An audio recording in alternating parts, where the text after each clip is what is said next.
TikTok, time to rock. Good evening, good morning, good afternoon to everyone who's watching from all around the world. Now, AP said that last time our audio levels were uneven. So, let's get a quick sound check here. We sounded even? Go ahead, give us a check, AP. Give us a check. Check.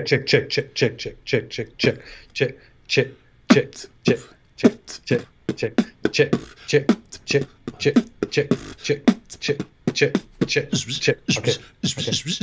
How's that? Is everyone sounding all right? Good. We always have to do that, right? We got to do it. Man, if we get Vocab on here with us, he can freestyle. He can freestyle to our dope beat. That'd be awesome. I can too. I'm a secret rapper. Nobody knows that, but I'm a secret rapper. You got dope rhymes. Hey, Secret. we should do some raps about the holes in the narrative. God, we should. I was thinking about that. Hindu historian says hi. Hi, Hindu historian. Hello All right. to you. Everyone says, yep. Everyone's saying the sound is good. All right. Capturing Christianity says sounds terrible. Hey, so guys, have you been following the fallout? Which fallout? I'm talking everyone out there. Everything. Oh. What hasn't been a total fallout or backlash for everyone who's coming at us right now? Let's explain it. Okay, Let's explain what happens. Yeah, we gotta capturing Christianity. Yeah, I just saw the comment that you read. I scrolled down until I found it. Greetings to Capturing Christianity, by the way. Capturing Christianity? Why have you not condemned David Wood? What? You had him on your program and actually asked him questions about his methodology? How dare you? You're finished! You're finished, boy! You're finished, boy. Boy. I wasn't even planning on doing that right now. I wasn't even planning on going to the but it just comes out, man. All right, so I guess we have to go. What set all of this off, AP? What got all this started? Because everything's just been escalating. Well, I guess it first started with the holes in the narrative. Yeah. Right. It was first with in an interview with Yasser Qadi, Mohammed Hijab came together and asked him certain questions about a topic, about some leaked emails and some conversations that Yasser Qadi had, and it was about whether Yasser Qadi can further elaborate what his problems with the preservation of the Quran are. And Yasser Qadi refused to speak publicly about it at first, but then when he was pushed further, he started talking about it, and it became a disaster. Mm-hmm. Because he basically revealed that when you get your Islamic education, you learn certain things about the preservation of the Quran, and it becomes all very confusing, but you just learn and to repeat what you have, what people give you during that education. But then when you go deeper into it, you start to understand that it doesn't really make sense, and that there are holes in the standard narrative. Holes in the narrative. Hey, that could be part of our beat, right? Yeah. Like check it out. Like you got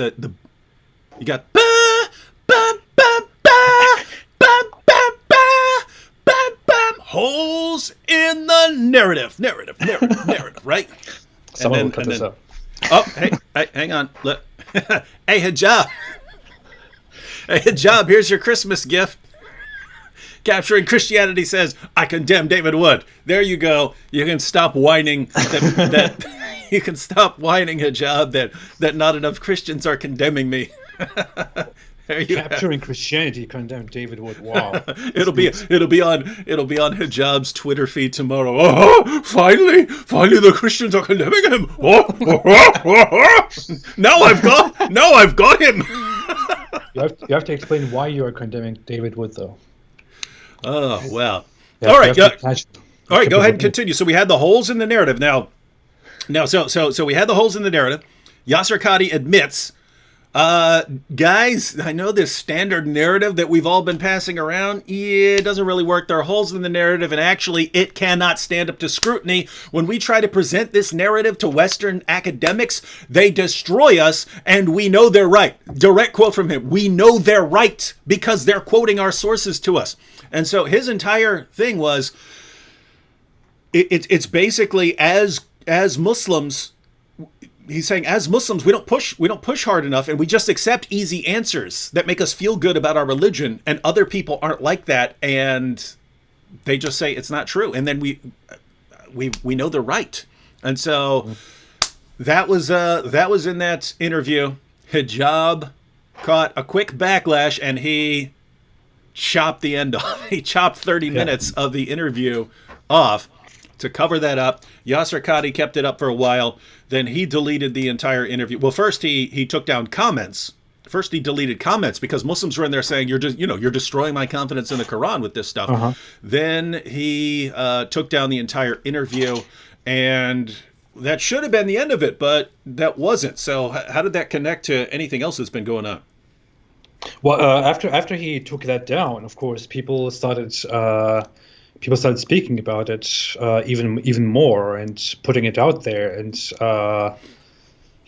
pointing out that Yasser Qadhi basically ended Islam, or that he basically destroyed Islam, and that Mohammed Hijab was the primary purpose, the primary actor with it, who caused all of this, because he invited Yasser Qadhi and he made this whole interview possible, which was a disaster, which both of them have eventually deleted from their channels. I don't know what happened exactly after that, but I wasn't entirely there. But at some point, I said, "Hey, this is a perfect time, Mohammed Hijab. You asked me for a debate before. I would like to ask you. I would like to challenge you to a debate, because you have been very you have bragged a lot about how you would finish me and how I would I quote get close to, I don't know, crapping myself or something like that in front of him. So I thought, okay, come on, Mohammed Hijab, I challenge you to an online debate. Let's have an online debate on the question whether Islam is the truth.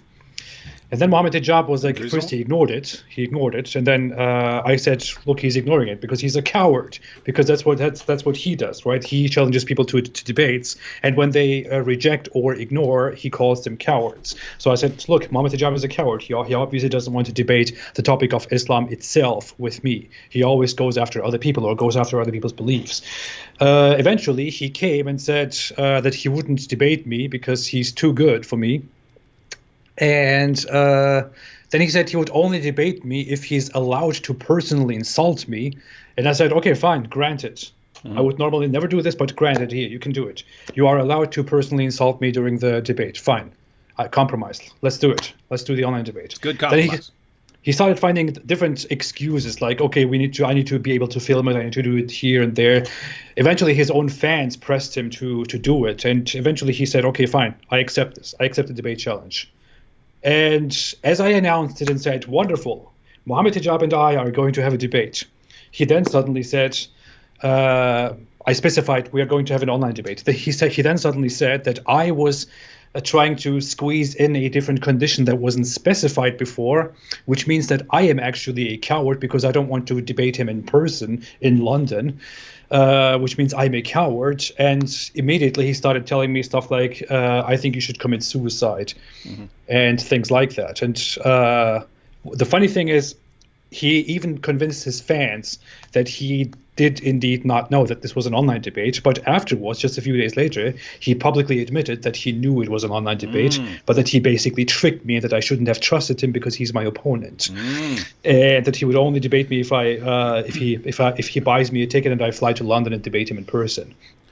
And I asked him why, and you know what he said when I asked him why? He said that I could even show that comment here, but he said that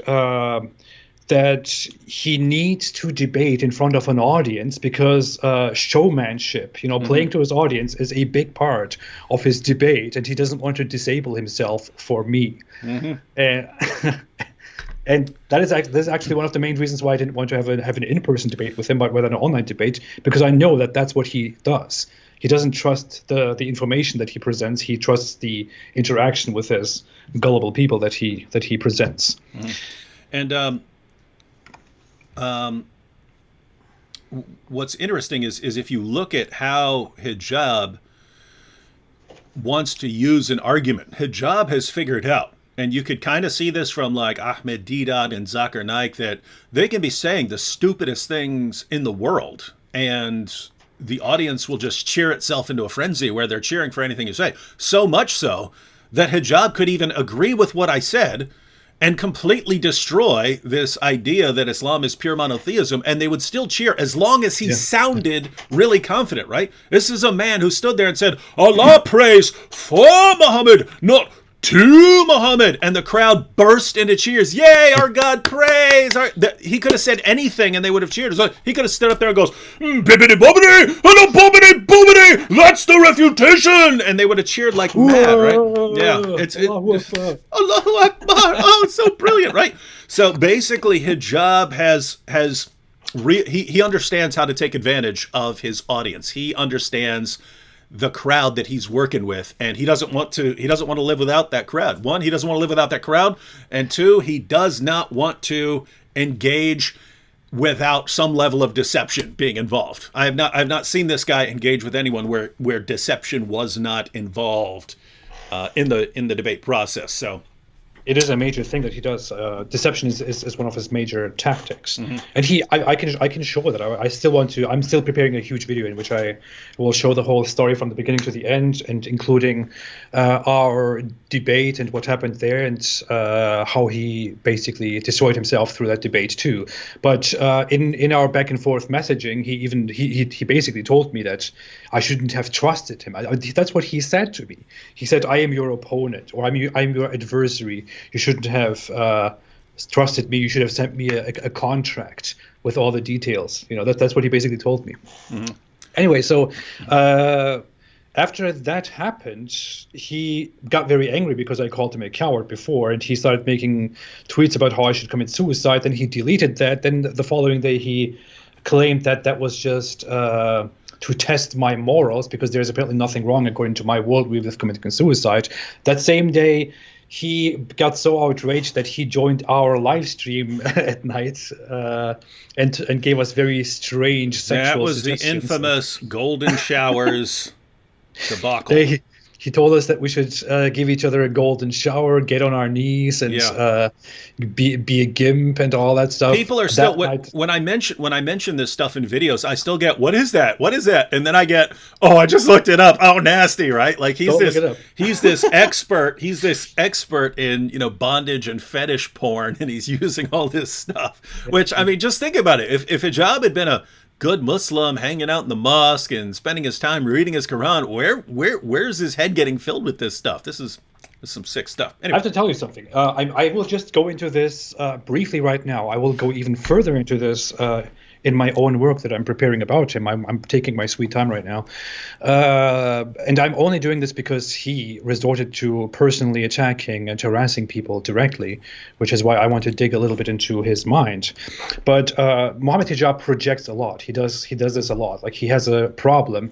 It's very obvious, and he projects that in such an obvious way onto others, and you realize that he's actually talking about a problem that he himself has. For example, he told me that day that he thinks that I am a deeply disturbed person who deals with addictions and a lack of self-confidence and stuff like that. And I thought, that's very weird, because that's exactly what I thought about you. And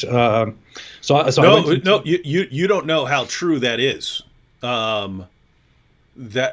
We could talk about the personality type. I've seen people like Mohammed Hijab before.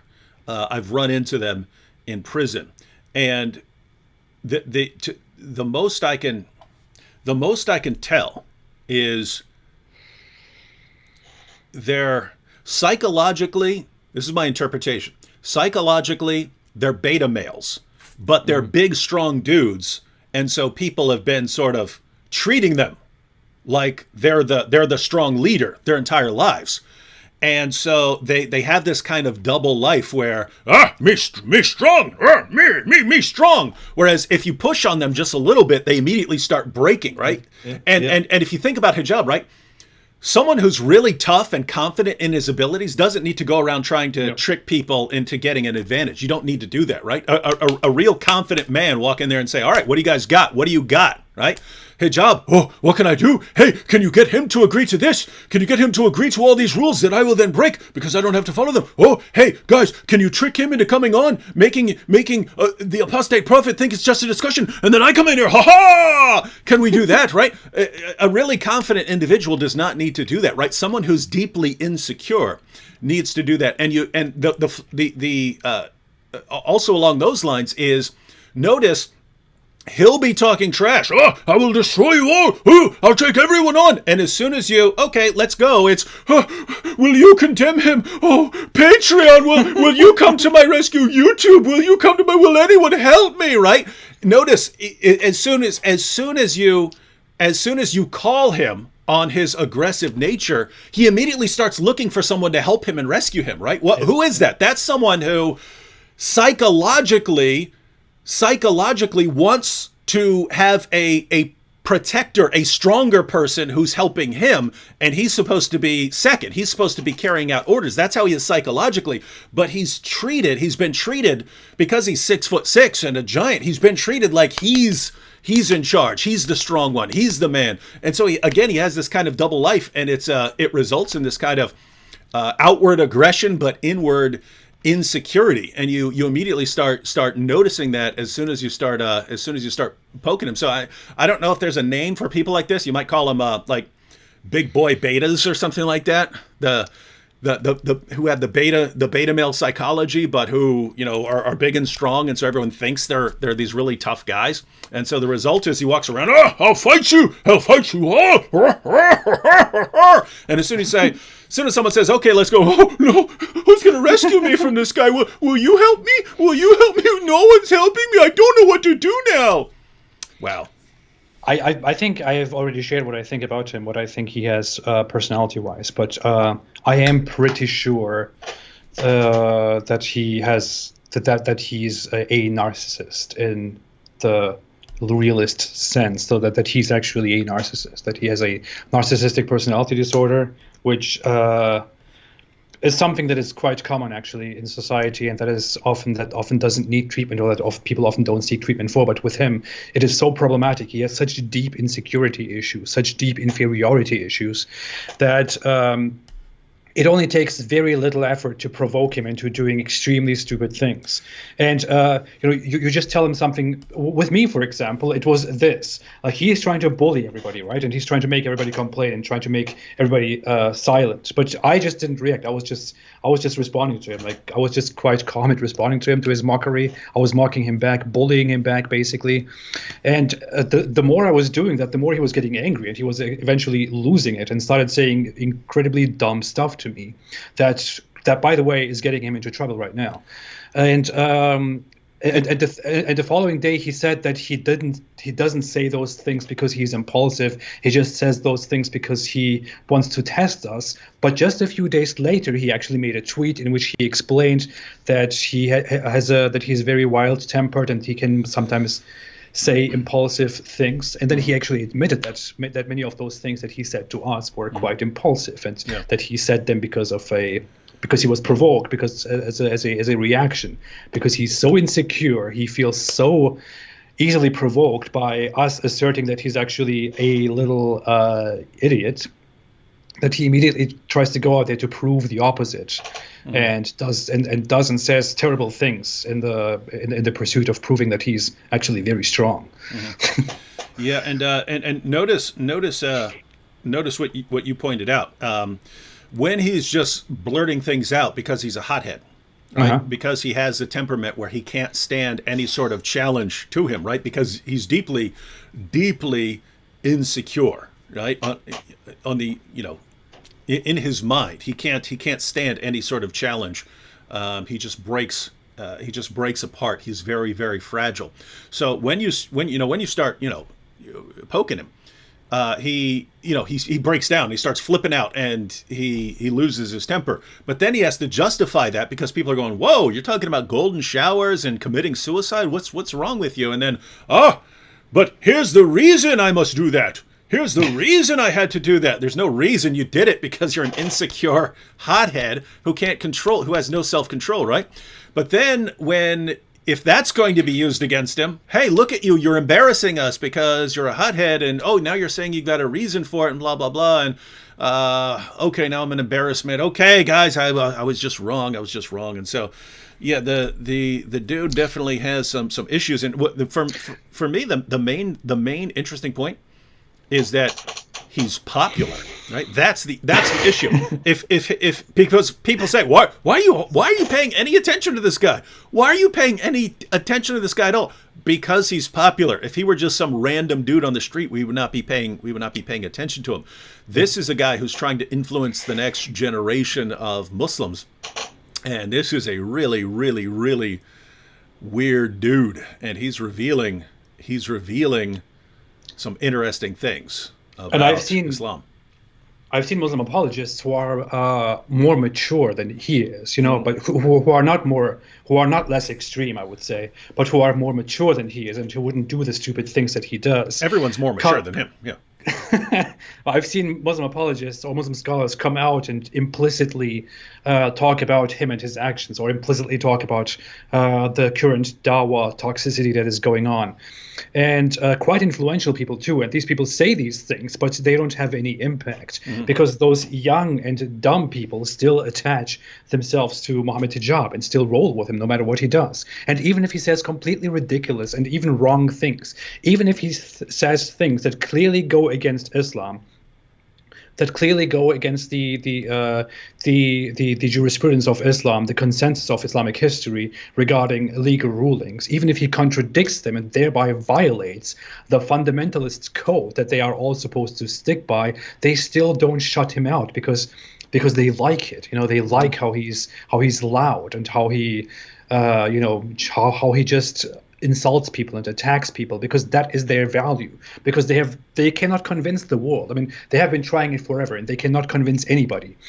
Islam doesn't convince anybody. Muslim apologists can't convince anybody. Nobody out there listens to these Muslim apologists and thinks, oh yeah, this is so beautiful, that makes so much sense, that is also so rational, I will believe in that now. It doesn't convince anybody. So what they need to resort to is to insult people instead, to personally attack them instead, to humiliate them. And that's where Mohammed Hijab comes in. He fills that role. He becomes the leader of that toxic personality that they all desire, and that's why they support him no matter what he does. Yeah, and that's something I noticed.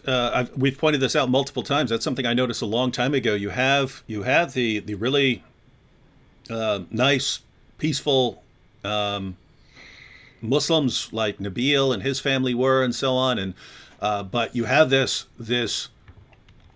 aggressive group as well, and they're looking for a different kind of champion, right? Like the nice, calm Muslims, they're looking for someone like Shabir Ali to represent them, and so on. But there are also massive numbers who are looking for me strong, me hijab, right? And so why didn't these Muslims have their popular representative? And it's because the organizations, the Muslim organizations didn't put these guys forward, right? Whereas now these guys can become popular because of the internet, right? People like Mohammed Hijab and Ali Dawah and these guys can become popular because of the internet.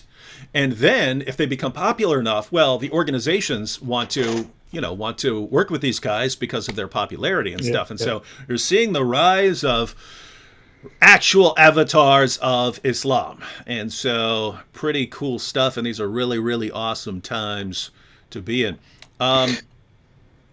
So as far as the most recent, let's get up to date here. So we had the golden shower stuff. He started talking about that.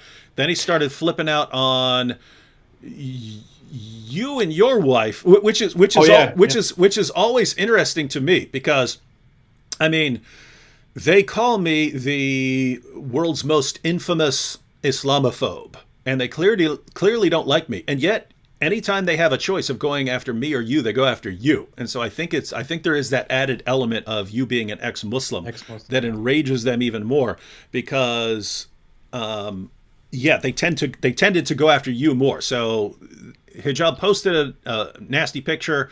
He posted a picture with a nasty comment of multiple wives. One of them was of my wife.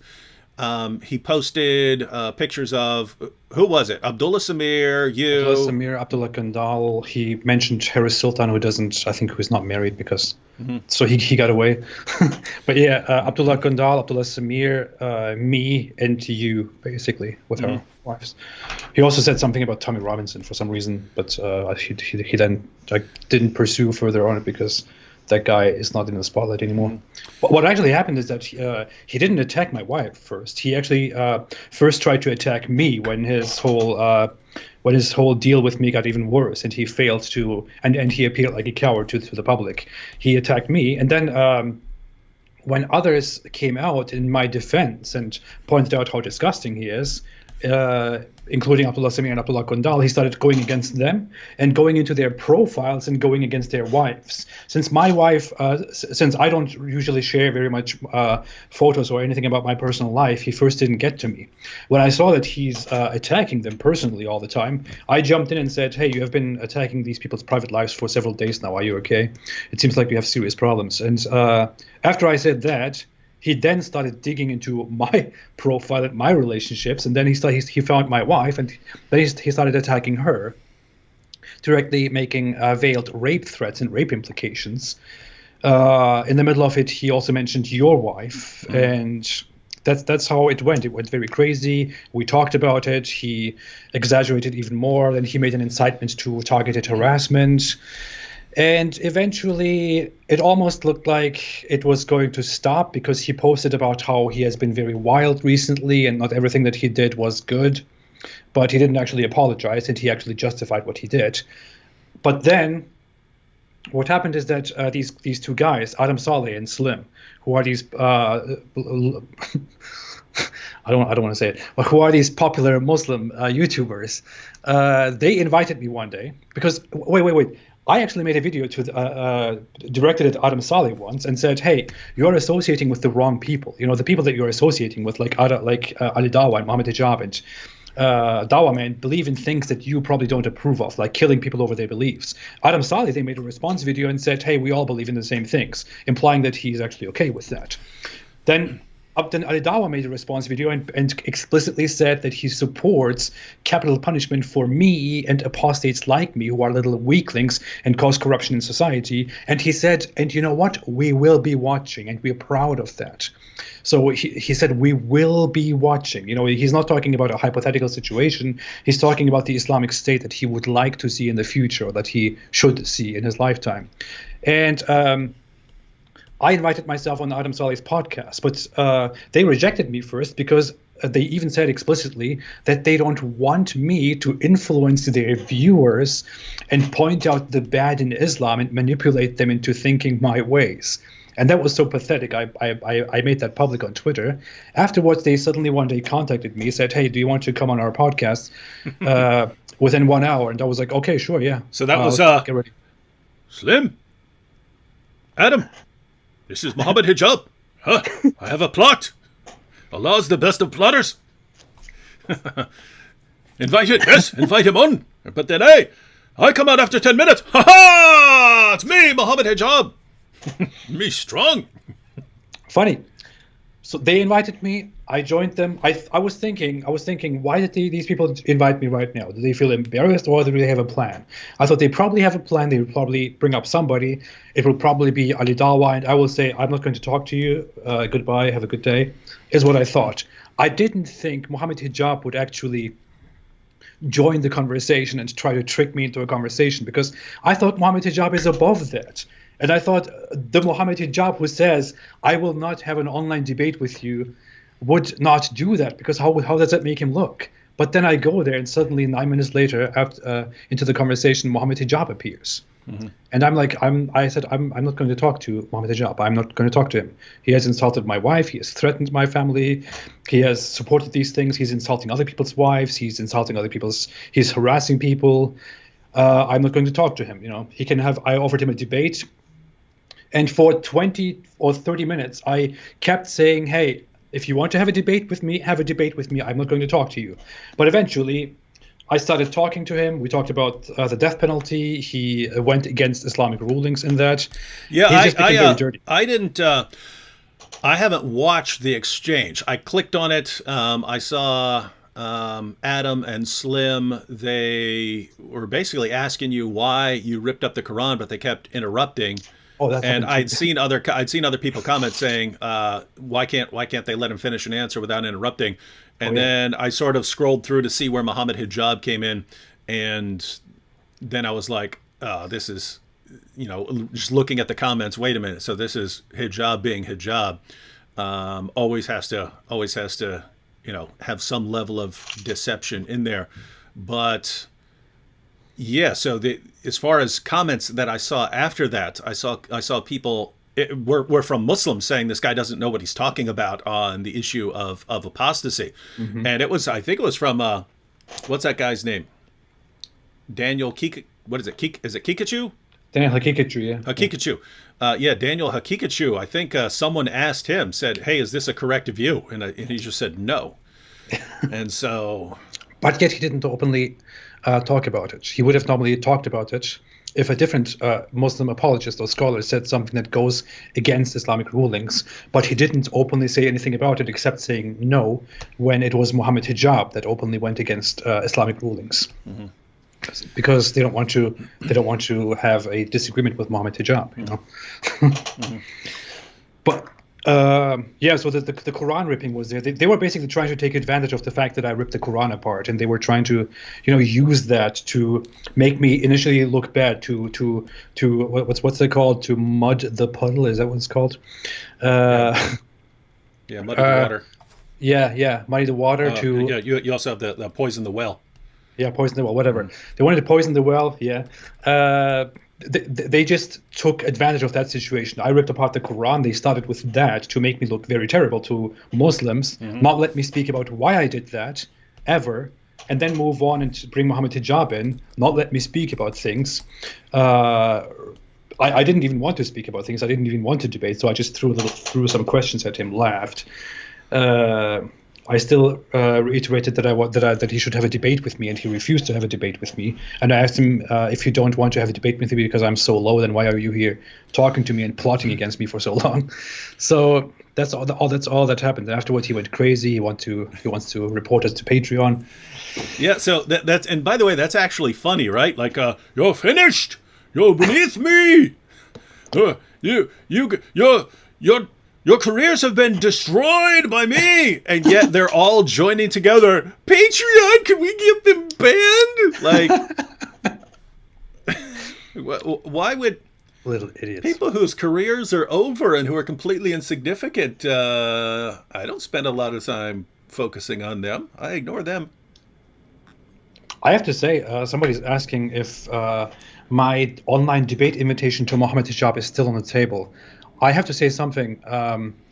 Although he did very disgusting things, and he talked about my wife and my families and about myself, just to show what kind of a dirty individual he is and what kind of a coward he is and how weak he is, yes, it is still on the table. I still think Mohammed Hijab should take the opportunity, and if he's so strong and if he trusts his beliefs so much, actually sit down and have an online debate with me about whether Islam is the truth, as I offered it to him 2 months ago, and we have been fighting over it for so long, and he has accepted it and rejected it. Do it. Why is that so hard? Why do you have to reject that and then come together with your dumb friends and make a plot against me to trick me into this conversation where you don't even bring anything convincing? Hey, P, so the response will be, no, I will only face you if you come to the UK. And come face me face to face at Speaker's Corner. That's the only way. But then, like, probably a couple days from now, he'll call me and be like, okay, if you agree not to tell him, since I know that you will keep your word, David, then you must have me over to your house And when you're starting a random live stream with the Apostate Prophet, I will jump out. Ha ha! I'm ready for our debate. Ha ha! It's got to be something. It's got to be something like that, right? It is so dumb. These people actually, when he came in, I reacted with anger. I was like, I'm not going to talk to Mohammed Hijab. That's what I said. I am not going to talk to Mohammed Hijab because he insulted my wife. I made him an offer. He rejected it. That's what I did. Mm-hmm. You know what those people said, including he himself? They made it look like I was scared of him when he came into the conversation. Mm-hmm. Like I was afraid. I was terrified. I was scared of Mohammed Hijab because he came in. How does that make sense? I am here for 1 entire month telling him, you coward. Let us do it right now. Let's have an online debate. Let's have a third-party platform moderator.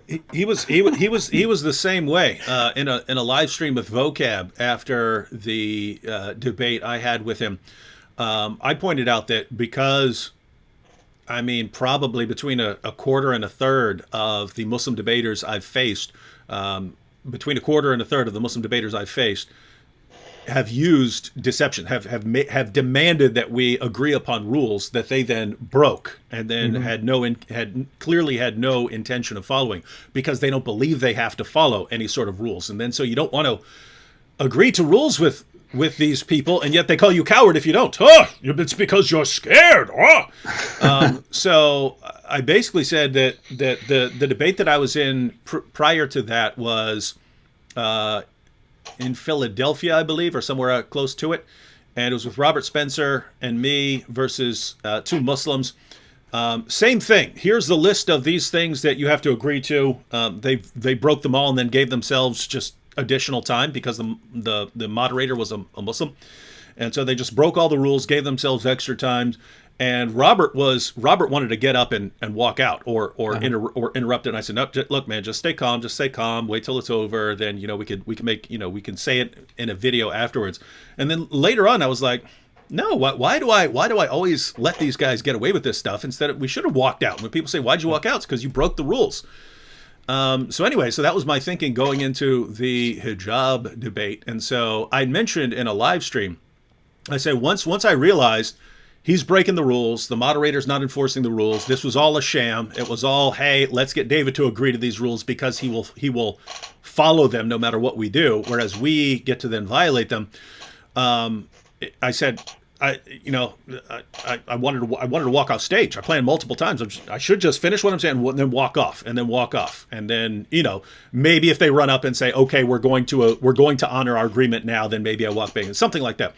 But of course, Hijab takes the clip of me saying, oh, I wanted to walk out. You see, it's because he's scared. It's like, I have this disgusting behavior that everyone in the universe except me and my followers thinks is reprehensible. And when I behave like this, people just want to get away from me because I'm engaging in deception and just horrible behavior. And when you say, gosh, I do not want to be around you, you're a liar, you're a horrible person. It's because you fear the power of Islam. What an ideology, dude. What an ideology that produces this. I don't know anything else that produces it.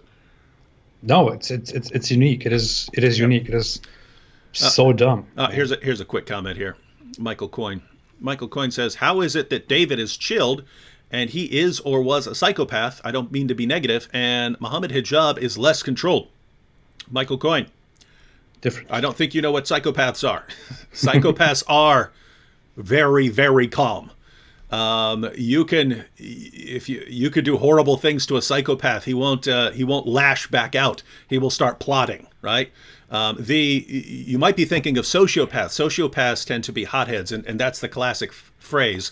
Hot-headed sociopath, cold-blooded psychopath. So psychopaths are notoriously unemotional.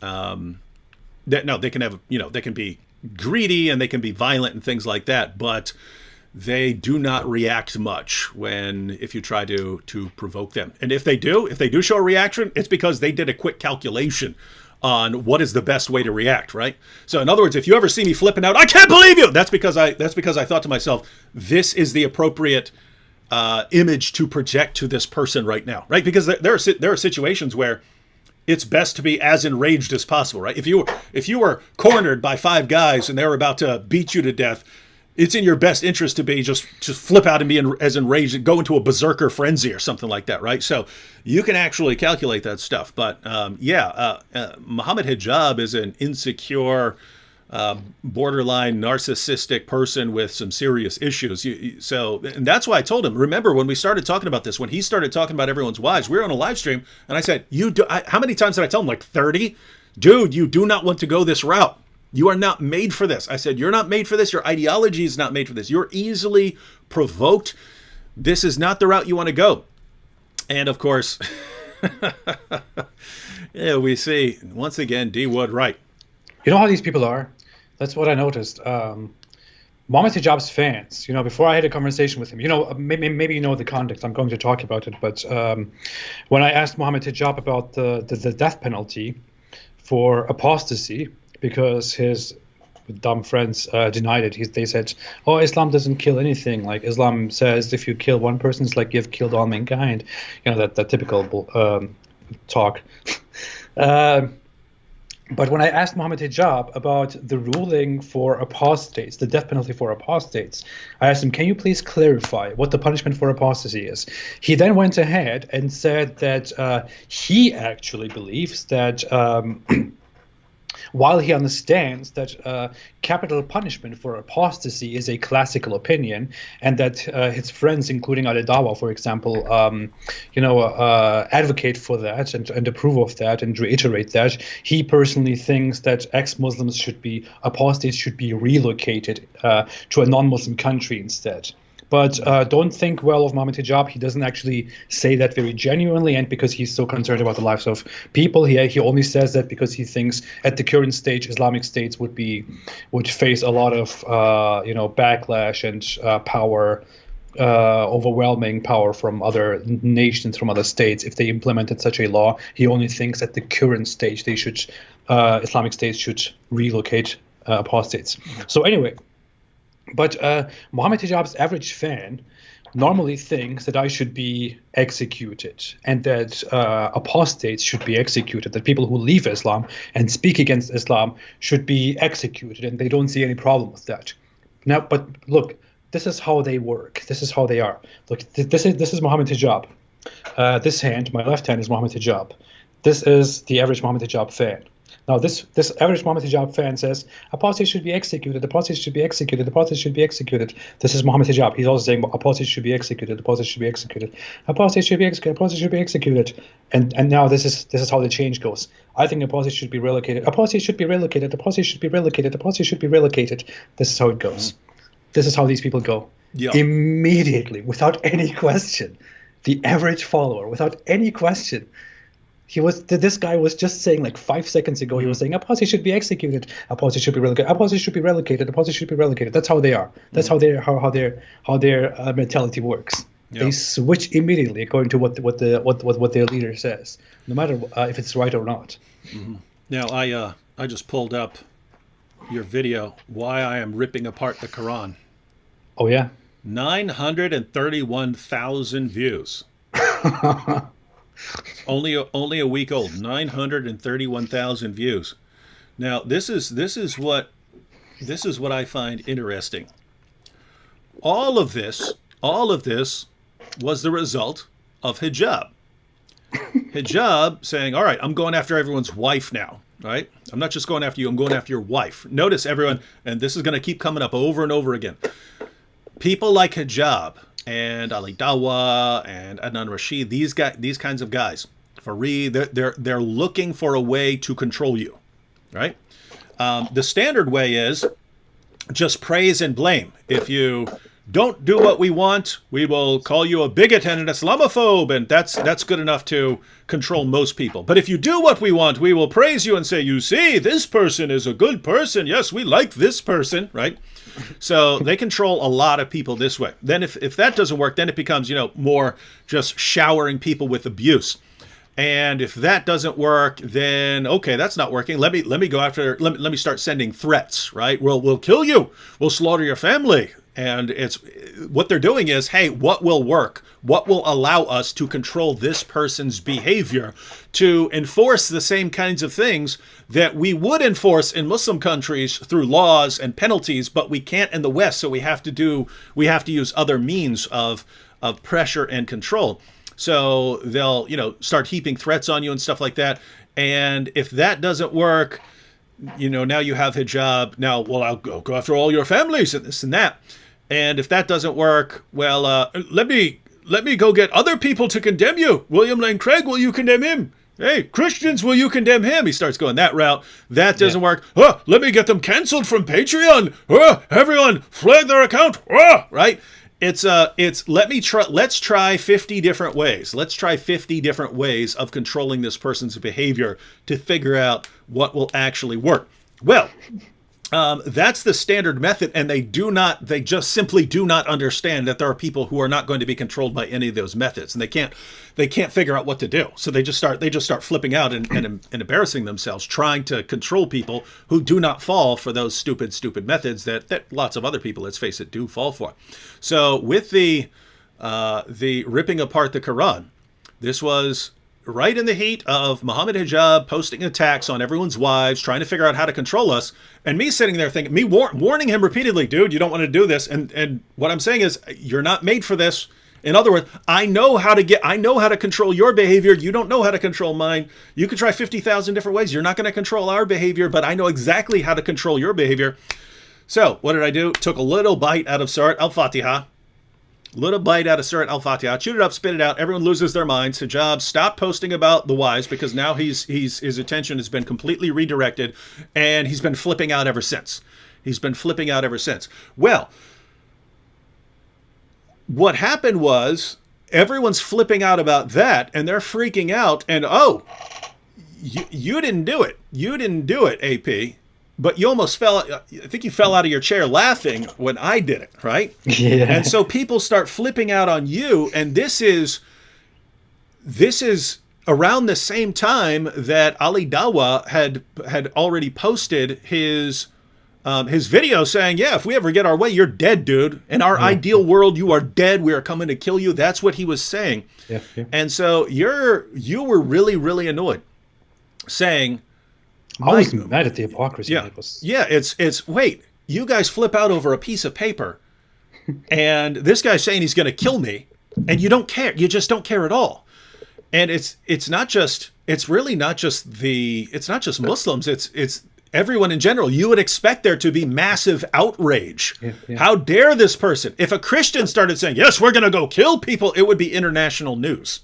Man, right? If a Christian refuses to bake a cake, people lose their mind. Yeah, they lose their mind. Oh, you won't bake a cake? Oh, it's the end of the world. We'll take you to court. And here you've got Ali Dawah.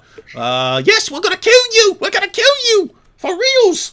And it's fine with everyone, but shame on you for laughing when I chewed up and spit out a passage of the Quran. So how awful of me.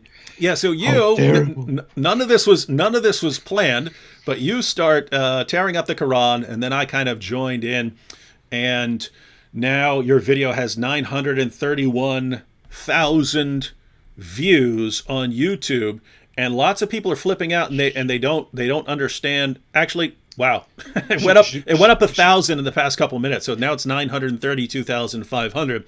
But you should pull up the like-dislike ratio of the video. Yeah, 14,000 likes, 235,000 dislikes. 14,000 likes, 235,000 dislikes. But notice, I mean, that just proves the point, especially if you look through the comments and see, you could make multiple videos just out of how many threats you're getting. But it really illustrates the point that, that this is much worse in the eyes of many people in this world. This is much worse than if someone slit your throat. And that should be important to people to be aware of, right? People should be looking at this going, whoa, what is making people think that doing this, crumbling up this page of a book, is far, far worse than slicing this man's head off. What is this ideology doing to people that it's making them think that way? Because if it's not just one random person who thinks that way. Look at the numbers there. It's a very, very large group of people who think that way. And if there's a large group of people who think that it's far worse to, do something to a book than to massacre someone, we might want to look into this problem. You know what the funny thing is? 90%, 95% of the people who have actually come on the video and have watched it and have disliked it have not understood what the video is even about. All they see is there is somebody here who is tearing apart the Quran, and he's talking and he's laughing. That's all they see. They leave a dislike. They go and spread it to others. The others come and look and see somebody tearing up the Quran. They leave a dislike, say, "How dare you do this? May Allah punish you," and they leave. And it just goes like that. In fact, when you look at the statistics, I see the statistics of every video, and I look at the statistics right now. On my Why I'm Ripping Apart the Quran video, the average view duration of the video is 1 minute and 28 seconds. The video is 6.5 minutes long. My average view duration on my average video is 5 minutes. So the average video is watched 5 minutes, but this video is on average watched only 1 minute and 20 seconds, meaning that, as I said, most of the people who will come and watch this video don't actually watch the video. They have no idea what it is about. They have no idea what I'm saying while I'm ripping apart the Quran. They have no idea why I'm ripping apart the Quran. They have no idea about anything at all. All they see is that there is some guy who dares to rip apart the Quran, and we must do what we as Muslims must do and protest this and send insults and threats in response to this. In fact, I made a follow-up video just a few days later called Sorry for Ripping Up the Quran. And that was basically a joke video in which I, again, showed at the beginning how these people justify the killing of me and other apostates, and how I, as a response, rip up the Quran and say, is this worse than telling people that they should be, executed for their beliefs? And I say basically in that video, I am deeply sorry that people are seriously offended by me ripping apart the Quran, and that they didn't get the message. Apparently, next time I need to be clearer about my message, and I will be. That's what I'm saying. But the people come and think that I'm genuinely apologizing for ripping up the Quran, and they dislike it and say, your apology is not accepted. Do you think you can get away with an apology? So these people have no idea what they're watching. They have no idea what this is about. They just react with such anger to me ripping up a book, pieces of paper, whereas everybody is quiet, including, and I'm saying this again, I don't care what anybody thinks in response, not only Muslims, everybody is completely quiet about the fact that known Muslim apologists in the West come out and say, you little weakling, you deserve to be executed, and you know what, we will be watching and we are proud of that. No one cares about that, but people care about this. People care about this here. Yeah. Oh, you still got pieces laying around too? That's funny. I didn't clean it up. I didn't clean it up either. They're all over they're all over the place. We can make it rain here, ladies and gentlemen. Yeah. Hey, speaking of making it rain, Mohammed Hijab made it rain, and I don't mean in a sick golden shower sort of way that he likes to talk about. Money wise. Guys, I'm just saying because people have been bringing up the Patreon situation. That's is that what I titled this video? Oh yeah, they're trying to get us banned. Yeah. So, and this is really. I told people I really don't need any increase in funds, but this always cracked me up when someone would try to get someone canceled, and then a bunch of people would rally around that person and support them even more and stuff like that. And so it was just a big slap in the face of the people who were trying to get people demonetized and so on. But Mohammed Hijab posted a video. That video has been taken down by YouTube. It said that it violated its terms on harassment and bullying. Now, I actually don't know why that is. Yeah. I don't know why that is. And Hijab, I'm not going to agree with you on much in life. But you can say right now, I'm totally fine with Hijab having that video up. I even posted clips on my own channel. So, in other words, I have a bit broader acceptance of freedom of speech than whoever took that video down. So, Hijab, you can use this. I'm the one, well, I guess AP too, but I don't care if that video stays up. So you can use that in your appeal to YouTube. You can say, I don't care. Unless it was harassment against Patreon, because he sent all his followers to mass complain to Patreon, which can be annoying if you're a company, especially if it's someone complaining over something totally stupid.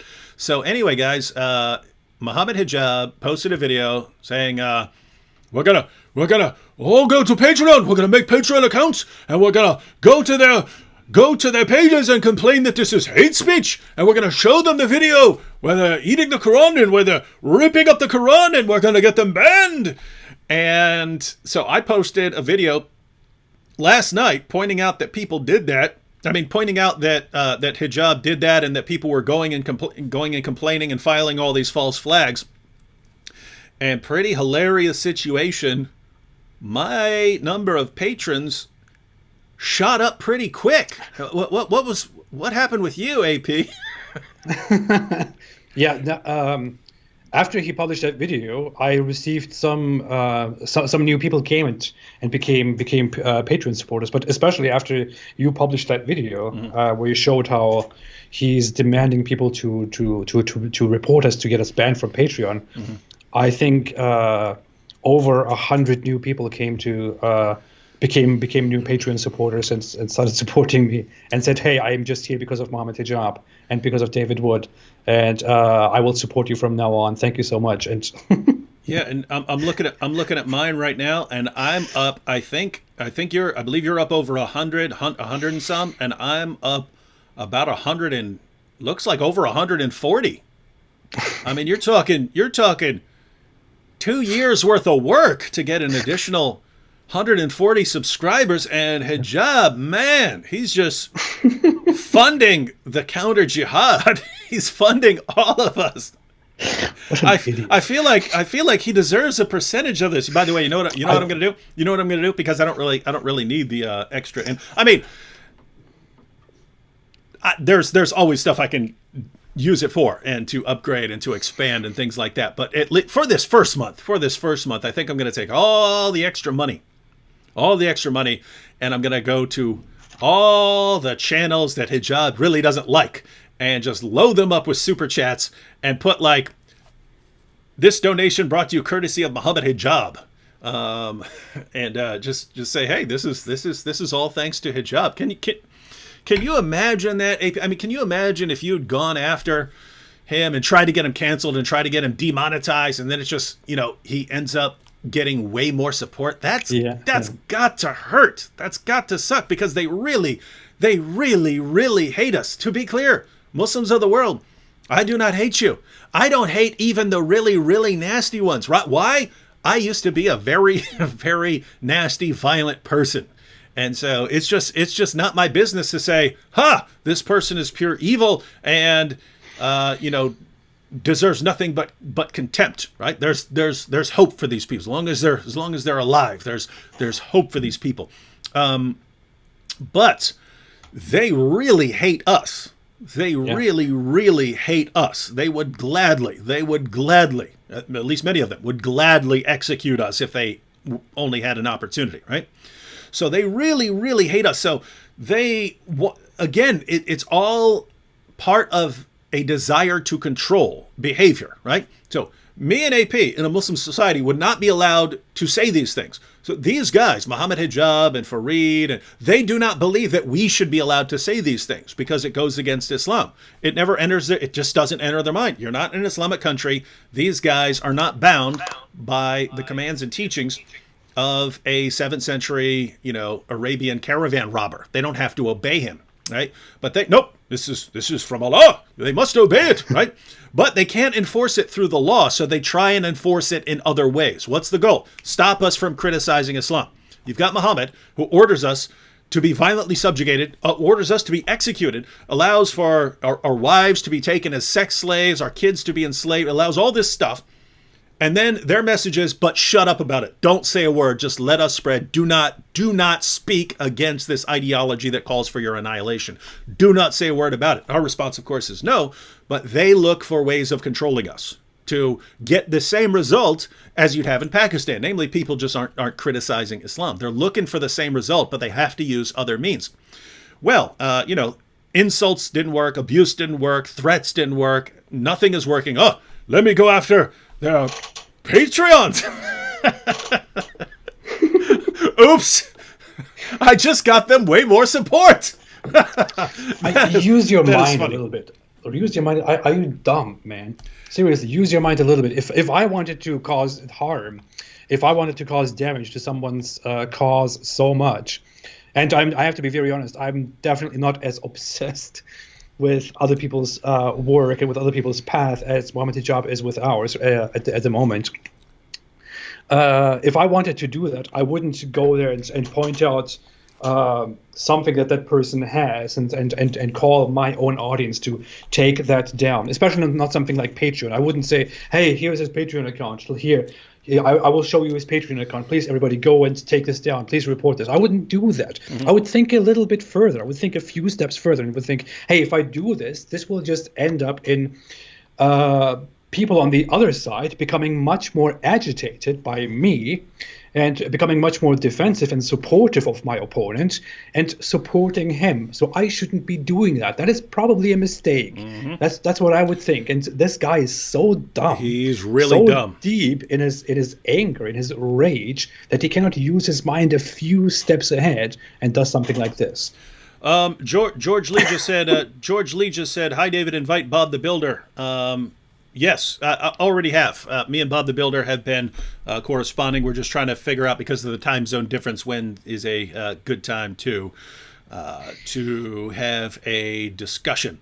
But yes, absolutely, it's tactic-wise. I mean, he basically has two tactics. Well, he has three, right? So, bully, deceive, and whine. Right? Those are his three tactics: bully, deceive, and whine. So he's going to try and deceive you if he can. He's going to try and bully you if he can. If he can't, then he's going to whine and complain and throw a tantrum.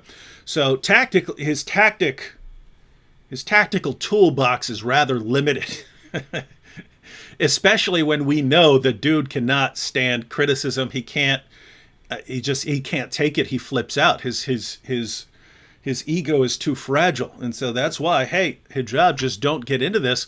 But then, gosh, if I had normal human feelings, I would feel bad for this guy, because how he must feel right now, right? This guy must be feeling right now, gosh, I just went after these dudes. I tried everything else. I whined. I tried to get other people to condemn them. Everything we've done, I tried to bully them. I went after their wives. Nothing worked. And now I'm trying to defund them, and I've managed to massively increase their resources.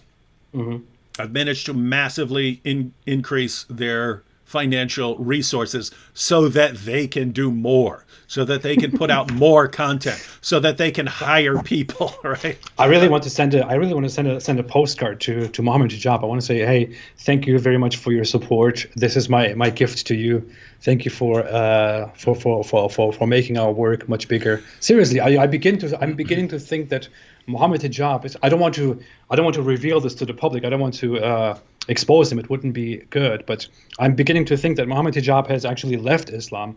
He actually doesn't believe in Islam anymore. He's now an ex-Muslim, and he just wants to abuse the situation as much as possible and help the enemies of Islam. He wants to help me and you and others in becoming more significant, and he wants to damage Islam as much as possible at the moment before he announces publicly that he has left Islam, that he doesn't believe in it anymore, because everything that he has done for the last 2 months is so ridiculously absurd and so harmful to Islam and just so good for us.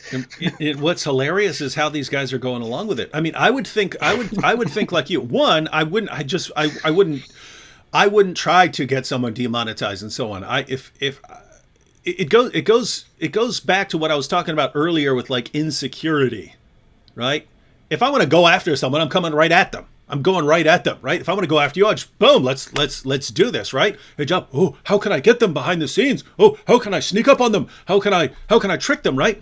So one, I wouldn't do it, but two, even if I were the sort of person who would do it, I'm thinking like you. Well, maybe this isn't going to work. Maybe this will draw more attention to this scenario. And what's just amazing is this entire situation: the Quran eating, the Quran ripping, all of that stuff is because of hijab. I don't want to do that stuff. Yeah. I liked the equilibrium that we had, that we make videos and they try to defend their prophet, right? That's good. I want to keep doing that. I think they've realized, well, that's not working in the long run. To be very honest, as for me, I was working on several videos, and they were all about. I was really going into topics like the Day of Judgment, the contrast between Islamic scripture and Christian scripture. Stuff like that. I was going into these things. I was going into the Ten Commandments. I even have a list here of things that I was going to do over the next few weeks, and they were all tasks that I have to, sit down, research stuff, do this again. And I was really trying to find the motivation to do that stuff. And I felt like nothing is really going on right now. But then Mohammed Hijab came.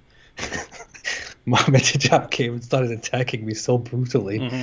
And he completely gave me so much motivation to do more stuff and to go very hard, to produce brutal stuff. I'm currently just not publishing videos because my channel is being bombed by Indonesian Muslims. Mm-hmm. By the way, it is morning right now in Indonesia. They just got up and they will start. There goes your views.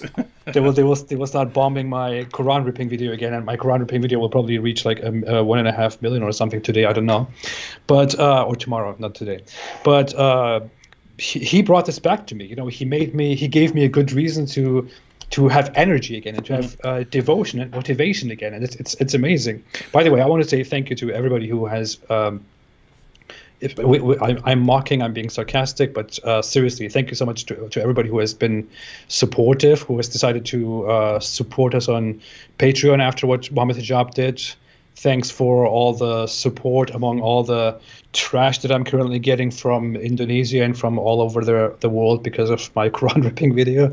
But seriously, thank you so much, everybody, for your support and everything. Yeah, I'm not sure what the exact number was, but I believe someone could correct. Well, no, you can't correct me now because the video's been taken down. I think I do have a copy of it. Not terribly important. I think I had 116 patrons when Hijab posted that video. I think that's the screenshot he used at the time of his video. So 116, 1016, I believe. It's now 1,161. So I'm up 145 patrons since Hijab tried to get us demonetized. Man. And again, what's absolutely amazing is that people go along with these stupid plans because they're rallying around this guy. Let's look at it. Let's look at a couple of examples here. Let me see if I can pull these up here. What an idiot. All right, so this is Farid. Farid Responds. By the way, he's the other one who's primarily responsible. There are three important figures in the holes in the narrative. Yeah. No, sorry, I just made noise. Sorry. So Farid is the one who leaked Yasser Qadhi's emails, saying that he's having doubts about, I guess, the standard narrative. He's having a crisis of faith or something like that. But that was all in secret. But Farid, I must expose him. Right? So then Hijab tries to get Yasser Qadhi to clarify this because he thinks Yasser Qadhi's just going to go, no, my good man, the Quran's been perfectly preserved. I was talking about something else. And instead, epic dumpster fire of a train wreck of an interview destroys the confidence of tons and tons of Muslims. So this is Farid, and so this is why these guys are obsessed with bringing us down. They know we're the ones who will use this material to wreck Islam. So this is Farid sending a message to Patreon support. 2 individuals that thrive off donations through your site engage in hate crimes. This is actually hilarious. Crime. Look, he says, hate crimes like eating and tearing the Quran. Does this not go against your community guidelines? Answer, Farid, no. It doesn't. That's not a hate crime, you giant infant. maybe where you live, Farid. Maybe that's a hate crime where you live, and I don't want to live there. No one wants to live there, to be very honest. But Farid, that's not a hate crime. So, long answer, short answer, no. Long answer, no. Not a hate crime. But so, you know what I find so funny? Farid is a guy. I haven't ever talked about him very much. I don't usually talk about him, but Farid is a guy who started his channel just because he wanted to refute all my work. That was his primary purpose why he started his channel. And he just started making videos about me, and he made like 50 videos about me in response to 50 something videos that I made. And according to him, those videos completely destroyed me and refuted every major thing that I said about Islam, refuted all my major videos, all my major topics. And what he did afterwards, when he was done with me, when he announced that he was done with me, is he said, from now on, Apostate Prophet is completely destroyed. We are done with him. Brothers, everybody, we should also, from now on, be done with him. He's destroyed. He can never come back from this. He has been finished. And this and that, and then watch him crumble now. But then, see, nothing happened. I'm still going on. I'm still here. My channel is still growing. People are still watching my videos. No one cares about this guy called Farid, which is why people come here to post his the links to his videos. But my average viewer goes there and thinks, what kind of stupidity is this? Yeah. What kind of dumb refutation is this? Yeah. And it doesn't work. He claims that we are destroyed. He even blocks me to pretend that I don't exist on Twitter. I am blocked by Farid, so I cannot actually view his tweets. But then he obviously sees that all of this didn't work, so he goes into that plan to get us banned from Patreon, to end us in a way, because his intellectual ways don't convince anybody. And I have to say, I don't talk about him.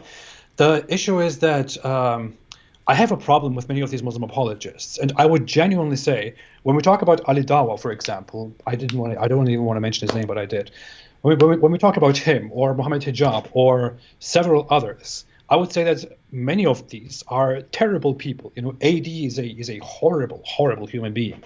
Mohammed Hijab has very serious problems and is a horrible human being. Certain others are very problematic, but when it comes to that guy, this Farid guy, I just don't think he's a terrible person. You know, I don't think he's a horrible human being. The problem with this person is just that he's so stupid that I cannot take this guy seriously. Yeah. And I feel like this guy is not a bad guy. He's not an awful guy. He's just very dumb. Yeah. And I don't know how to feel about that. I don't know how to respond to somebody, because it's not really his fault entirely, you know.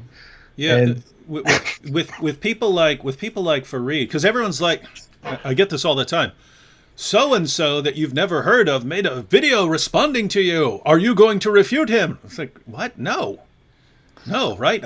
So it's all of these guys, especially, you know, with like Farid Responds. Give these guys a couple years. Give them some time to grow in popularity, right? Let them get popular. Then do something, right? Because if you spend your time going after every random guy who comes along, well, guess what? The person doesn't have a tremendous following. What did you do? What did you accomplish?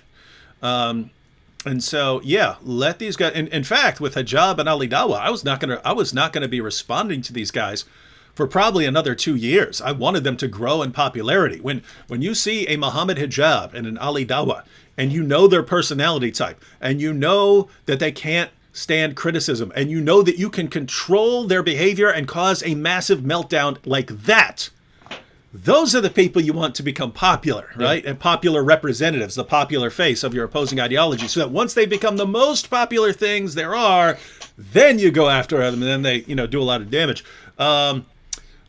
Unfortunately for Hijab, he just decided to accelerate things, and so I kind of had to modify my plans. But yeah, once he crossed a certain line, now if he will eventually back off, because guys, on this desecration of the Quran, until Mohammed Hijab takes down his tweets about attacking women, I'm at about level 3 right now on a scale of 1 to 10 of how far I'm going to go and how far I'm willing to go. I'm at about a 3. So level 1 would be, you know, just standard refutation. Level 2, Level 2 would be mockery. Level 3 is where I'm actually taking a bite out of the Quran. I'm going to stay at level 3 because I would consider level 3, my origami lesson. I think that it's about the same level. Then I'm going to go to, 4 and 5, which that's going to be the, eating the Quran with bacon and washing it down with some beer, right? That's there you're adding some additional things. And after that, once you're going level 5, 6 and beyond, that's where you're getting other people involved. And guys, I do not want to go this route. I want to stay at levels 1 and 2. Standard refutation and sometimes mockery with it. Those are the levels I want to be at. If you are crossing lines and you guys are cheering him, again, if Hijab were some random person, I would not think, oh, we need to escalate in response to this person. When he's very popular and everyone's supporting him and everyone's cheering him on, then you gotta nip this stuff in the bud. So as long as he has these tweets up attacking women, then I'm going to continue escalating. But notice I'm going really slowly. I'm escalating very slowly.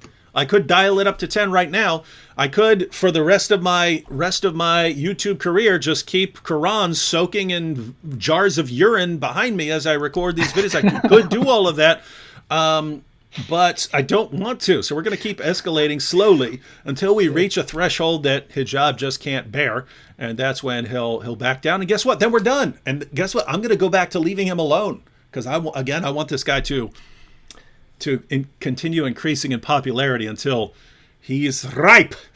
I have to be very honest. I'm kind of sick of talking to these people and going back and forth with these people. I don't ever want to actually get into personal feuds. I'm not that guy. If you meet me in person, I don't ever want to have a fight with you. Mm-hmm. But in this situation, since I'm doing these online polemics, of course it happens. And because Mohammed Hijab is such a terrible person, I'm also, to be very honest, I'm really getting a kick out of mocking him back, out of insulting him. It is fun, isn't it?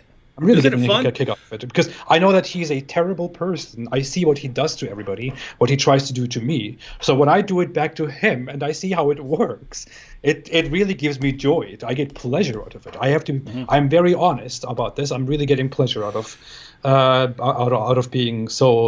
letting all of this out on him, for example. And I agree with something you said earlier. You were saying that you had all these projects planned and so on. You got this kind of burst of energy because I've been telling people that for a long time, namely that I get a burst of energy in response to aggression.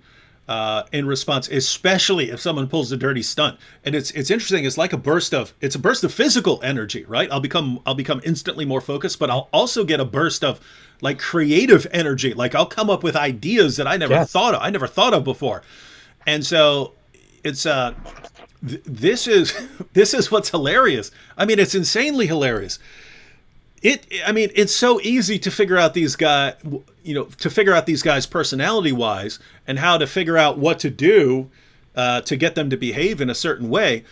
They try everything to figure us out when, guys, it's pretty easy to figure me out too, right? If you want me to leave you alone, leave me alone, right? Don't provoke, but don't keep coming at me. Don't keep coming at me with threats and attacks on my family. Don't ever come with that, right? Because as much as it's ingrained into your mind, this is how you control people, it does not work with everyone. Guys, you have to say, oh, here's what would work with this person. Here's what would work with that person. Here's what would work with this person. If a sort of person that you're dealing with responds to aggression with creative energy in refuting you, you don't be aggressive towards that person, right? Yeah, so yeah. It's a situation where if people leave me alone, I would sit back and spend a lot of my time reading, occasionally making videos based on stuff I'm interested in, which would be Islam sometimes, mainly because I think someone needs to do it. If it's just what I'm interested in, I would not be making videos on Islam. So I would actually most likely be pursuing many other interests if these guys were not some of the nastiest people in the world. The people like Hijab, the people like Ali Dawah, basically the people who send me insults and abuse all day long. If you have the calm, peaceful Muslims who aren't trying to start a problem with anyone, aren't trying to go out and control people. If everyone was just like that, I'd be focusing on something else. But here's what's amazing. The Hijabs and Ali Dawahs of the world, Mohammed Hijabs and Ali Dawahs, those guys who are trying to shut us down are the ones who fuel us, right? Yeah. They're the sources of energy for what we do. And it's just, here's what's amazing. Their attacks are a source of internal mental and physical energy to go after their ideology. But now they've also expanded into becoming a source of financial energy for us, right? That now they're funding us. And it's, guys, do you ever get to a point where you say, maybe we should not be following these guys tactic-wise. Maybe we should not be following Hijab and Ali Dawah and stuff like that tactic-wise. But it seems like they just can't get around it, right? He's the one thumping his chest. Me. So we have to follow him. I have to tell you, I will soon be done with Mohammed Hijab. I would have normally been I done will too. with. I will too once he breaks. I would have been done with a Muslim apologist long ago, but with him it takes quite a while, and I will soon be done with him. I'm telling you that. But I will be done once I am done publishing what I'm working on right now, which I have announced long ago, and I wanted to publish it 2 weeks ago. I wanted to publish it a week ago again. But he keeps adding on it so much stuff, and he made it so much worse. I'm preparing something, and when I'm done with it, I will give it a befitting name, and when I'm done with it, I will tell you he will beg to debate me, and I don't know if that will still be open then, but I will tell you, I'm telling you, he will lose his mind. He will become aggressive. He will again start going crazy. I don't know who will fire him next from his job. But after I publish that, I will most likely be done with him, because I really want to focus on so much more stuff that I want to talk about, more Islamic theology. There's a lot of stuff that I need to do, but I'm preparing that one thing, and it will be fun for him and for everybody else. Mm-hmm. I'm sure it will be. Let's check out a couple more of the people whose brilliant strategy is to get us defunded. And who do we have now? Oh, it's Ali Dawah. Salam and hi, I am Ali Dawah, aka your friendly Orthodox Muslim. Friendly. Apostates must die! Friendly neighborhood. Apostates must die. Join the movement below. Yeah, you want to join Ali Dawah's movement of executing apostates. Wow. So he has his pinned tweet here. Oh, look, here we go. Here's Ali Dawah. Don't stop reporting. The only reason they attack Islam is because the guy makes $10,000 a month. Lol. There's me thinking why he is so dedicated. It all makes sense. Let's see how dedicated he'll be after no Patreon. I don't mean to break your heart, Ali Dawah, but I was doing this when I was absolutely dirt poor, significantly below the poverty line. There was a time we had to actually send my oldest 2 sons to live with their grandparents because I could not afford to feed them, because I was going after your prophet. Some of the dopest videos I've ever made. It just goes, these people are the worst. The people like Ali Dawah and Mohammed Hijab, they are the worst in the world at actually reading different personality types. Ali Dawah, if I were penniless, if I had absolutely nothing, I would still be coming after your prophet. I don't know why you have such a problem here. I have to tell you something, Ali Dawah. I really want to tell you something. Most genuinely, this is the most honest that I will ever be to you, dear Ali Dawah, and I hope you hear this and see this.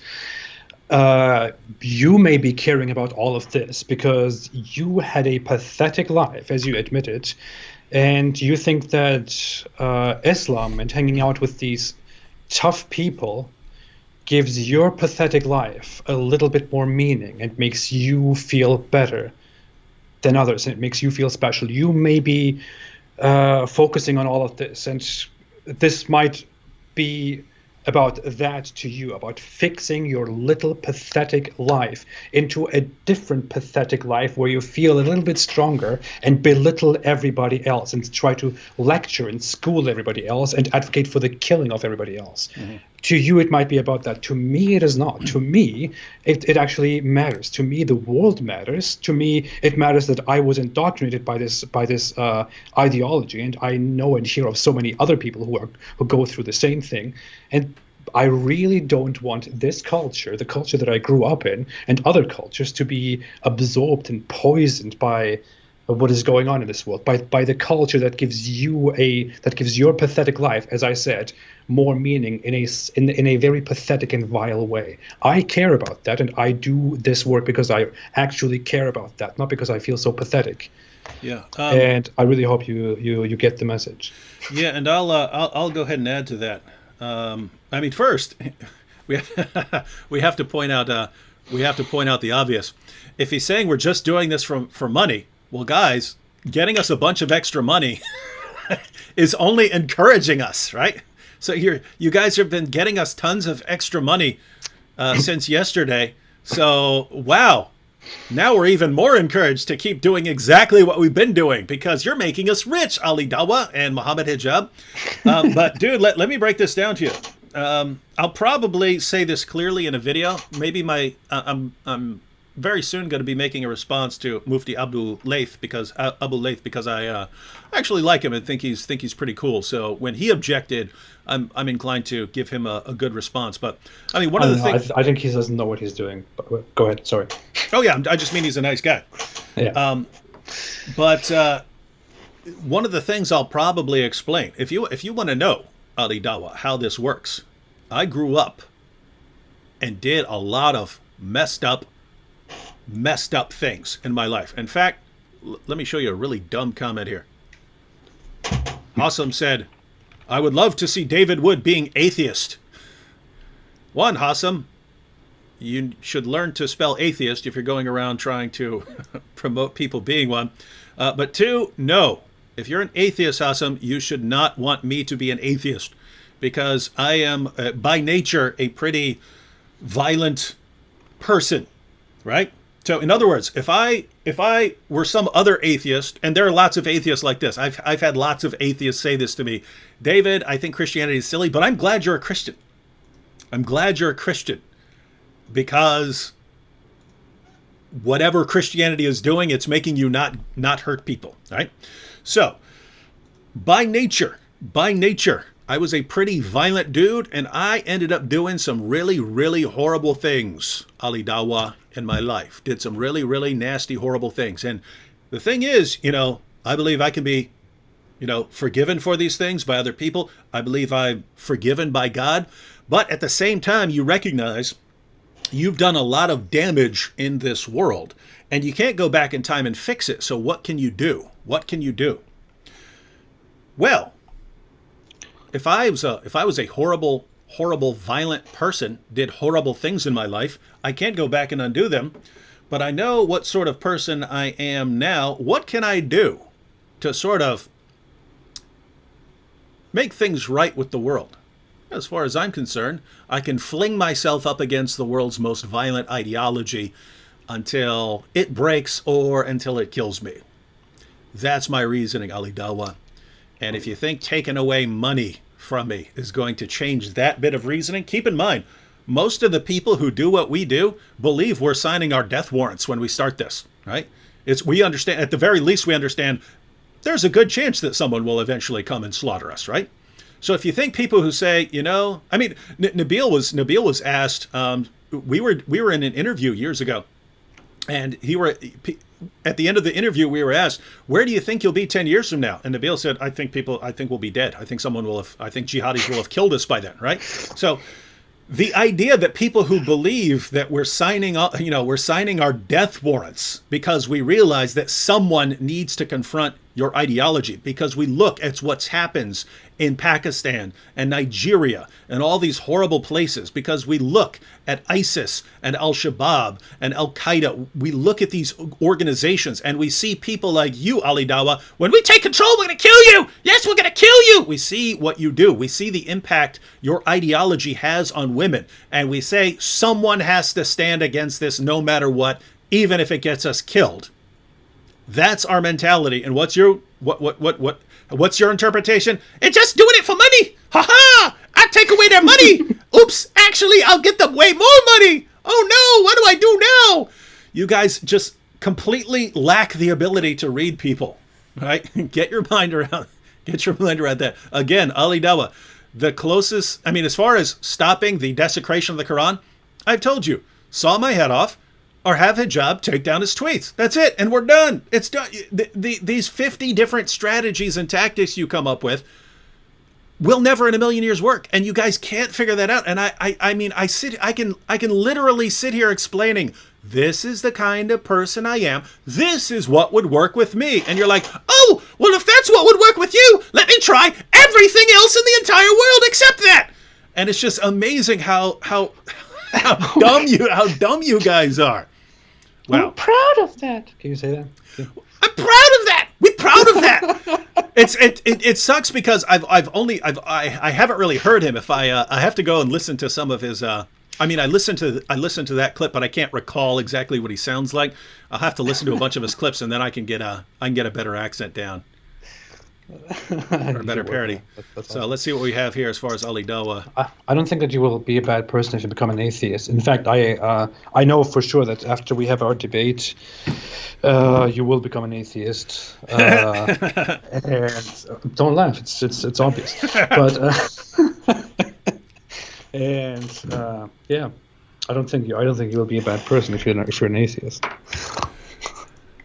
I might. Hey, check it out. So this is his post from yesterday. Ali Dawah.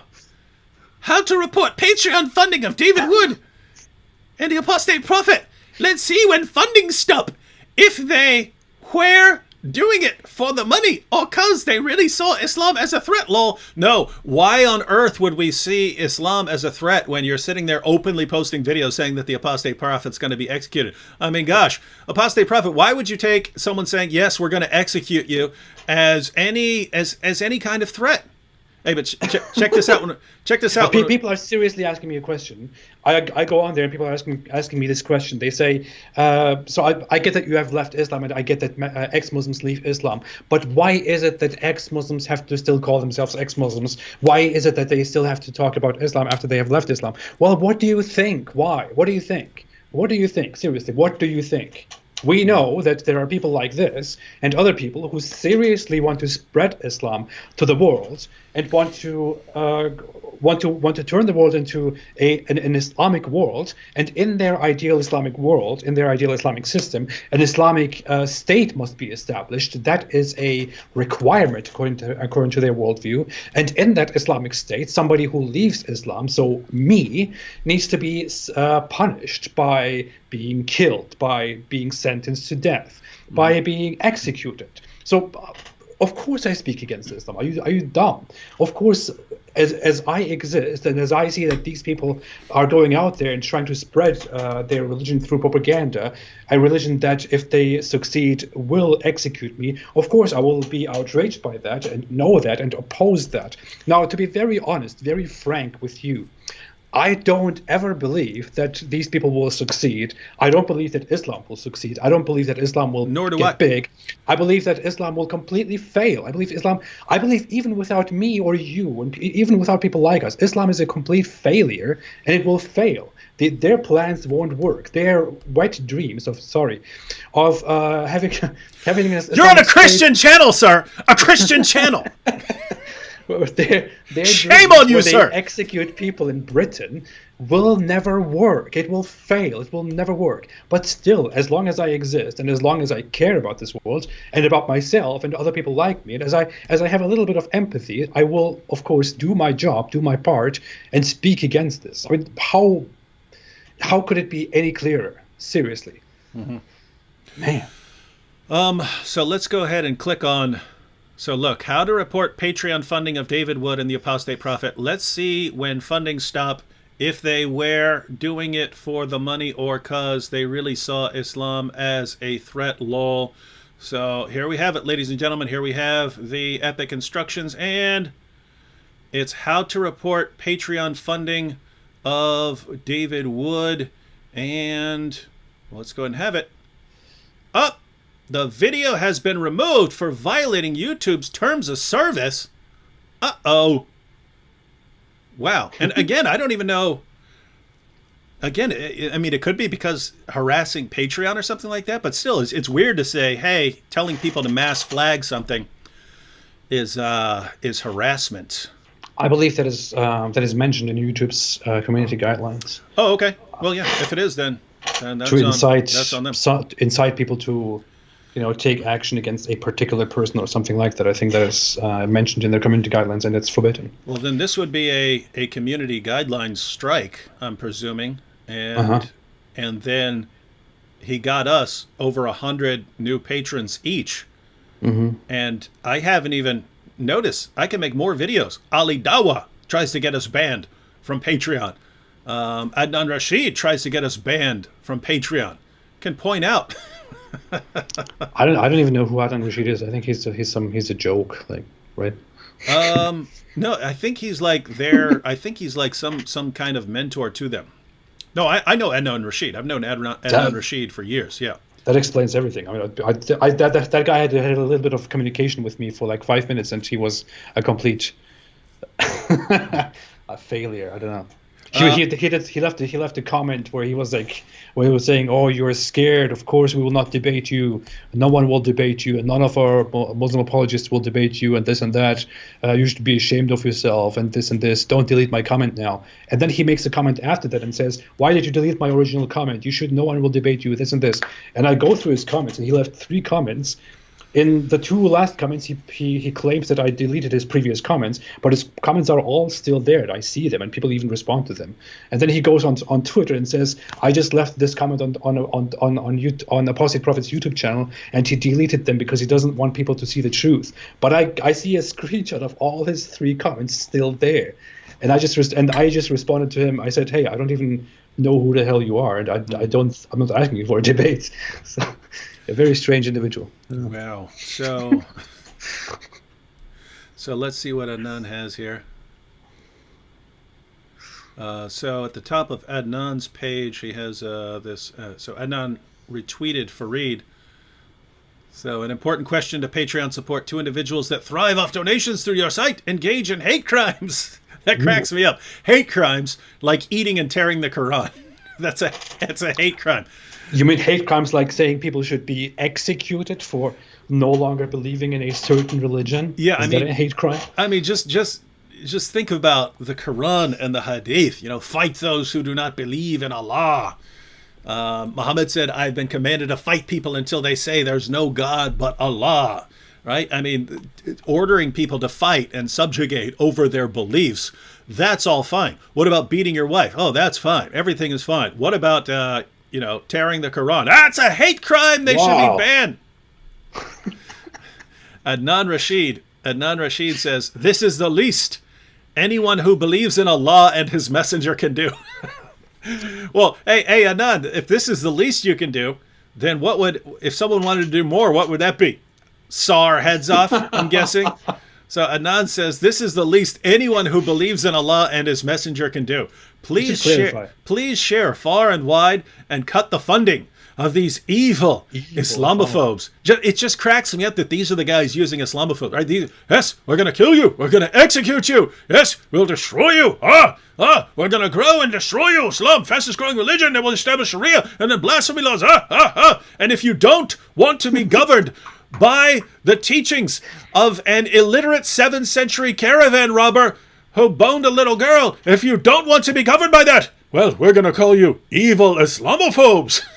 It is so funny. The average progressive person in America, the average liberal person in America, who, I'm not saying liberals all use that language, they don't, but the average person in America who would call us Islamophobes, for example, or who would call people Islamophobes, would call us Islamophobes because they would think that we falsely claim that Islam is violent and that Islam does things like killing apostates and all these weirdly perverted sexual things, these acts of intolerance. They would call us Islamophobes because of that. But then you have these people, these Dawah people from the UK, who call us Islamophobes for those things that the liberals think we think of them, which is why they think we're Islamophobes. This is so ridiculously dumb.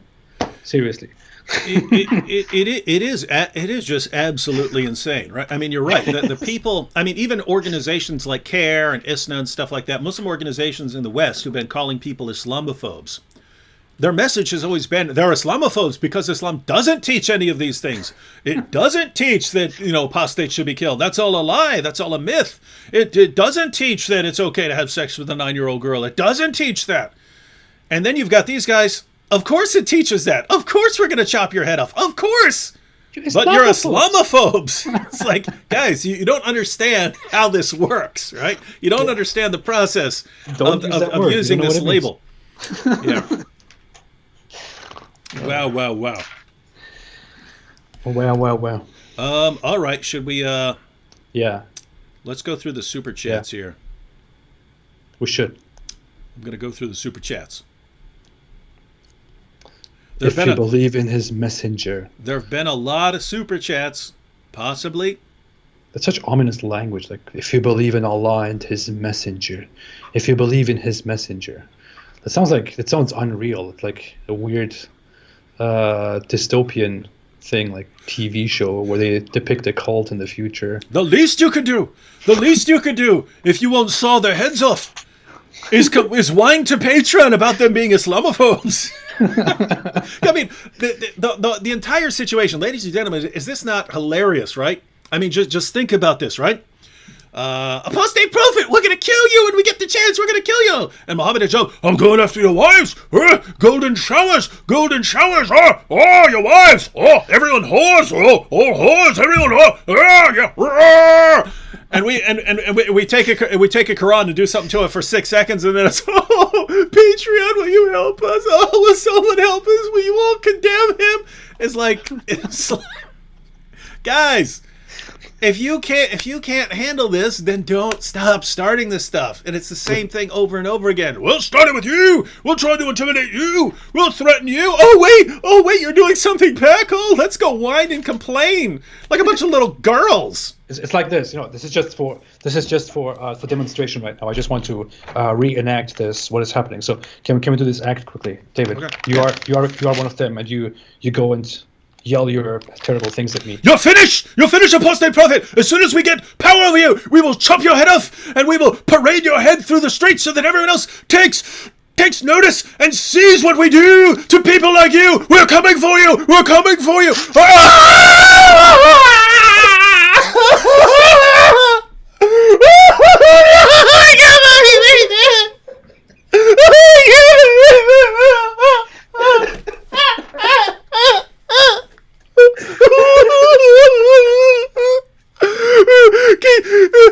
people in the chat, can you please report him?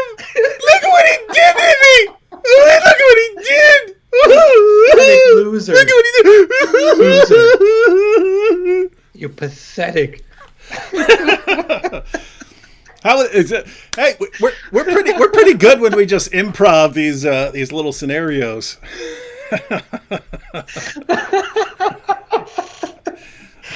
Oh my God. Oh wow. That hurt. Guys, Hijab. I'm gonna give. It's funny because I keep giving them these awesome insights, and I'm dead serious about them. Yeah, Mohammed Hijab, Ali Dawah. You guys. Here's the thing. You should have some experience of this by you guys constantly looking for someone's weakness. How can we control this person? How can we do this? How can we, how can we get through to the, how can we make this person do what we want? And you go around looking, and you're looking for some sort of weakness. Does abuse work? Do threats work? Does demonetization work? And you keep doing this, trying to figure out what will work. Well, if you can't find anything that works, you guys just run out of ideas and you don't know what to do, right? Well, guess what? People can do that with you as well. They can learn what really makes you flip out. Your best bet in those situations when someone's doing the same to you, what works with these guys? What can I do to annoy these guys? Your best bet is to not let anyone know what makes you flip out. But you guys just let it all hang out there, right? We take a piece of the Quran and we go, I wonder if this will work. It's the end of the world. We don't know what to do now. Guess what? Everyone who's watching goes, if one of these guys ever messes with me, I know exactly what to do now, guys. You get a good poker face. It should be embarrassing. I don't know. Oh gosh, I don't know what to do, man. I'm sick of trying to explain anything to them. All right, let's check out some of these super chats here. Oh, whoops. Let's see. That was very realistic, by the way. Oh, that. You need to cut that. You need to make that a video because that one's nice and shareable.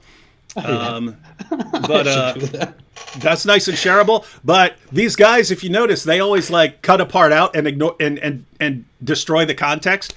So they'll take just me screaming and they'll act like, Mohammed Hijab just refuted me, and I'm I can't take it. So they'll do it like that, right? Oh. I have to agree though. This is fun. It's more fun than just standard putting videos together, giving refutations and stuff. Yeah. All right, super chats. MixCatcom didn't leave a comment, but thanks for the super chat. Thomas Garcia said, "If a religion thinks by allowing homosexuality men will stop having sex with women, there will be no more kids. Their religion will stop growing and die. Is this a slippery slope logical fallacy?" Yeah, that would be a terrible. That's a terrible argument. If you want to argue against something, then yes, have a better argument than that. The conclusion doesn't follow at all. Yeah. It is very ridiculous. It's entirely ridiculous.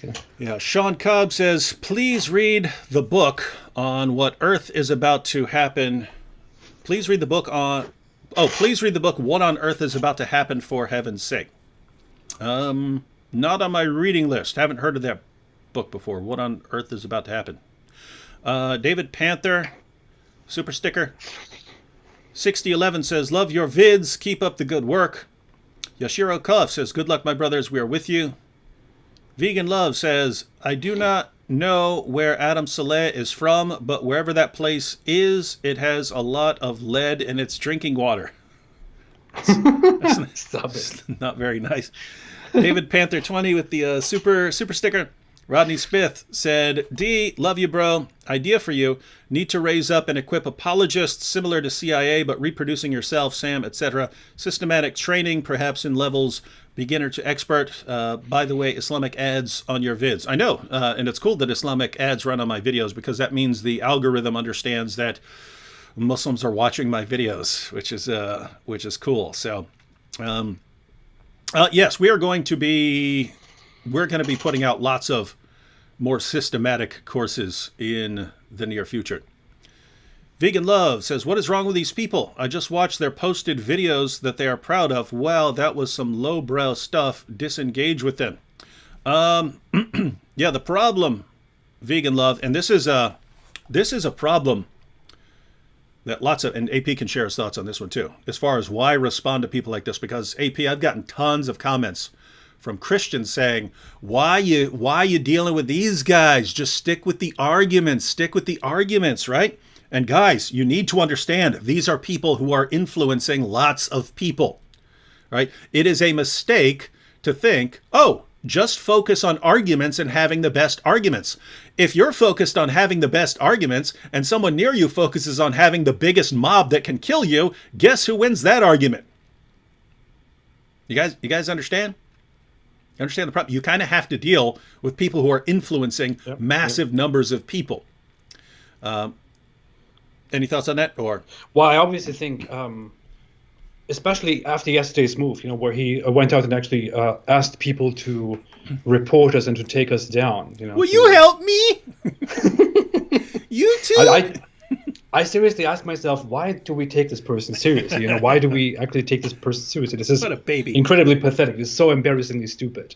But then, as you said, this guy is currently a trending Muslim apologist. He's at the forefront of this, and people actually think that he's doing a good job.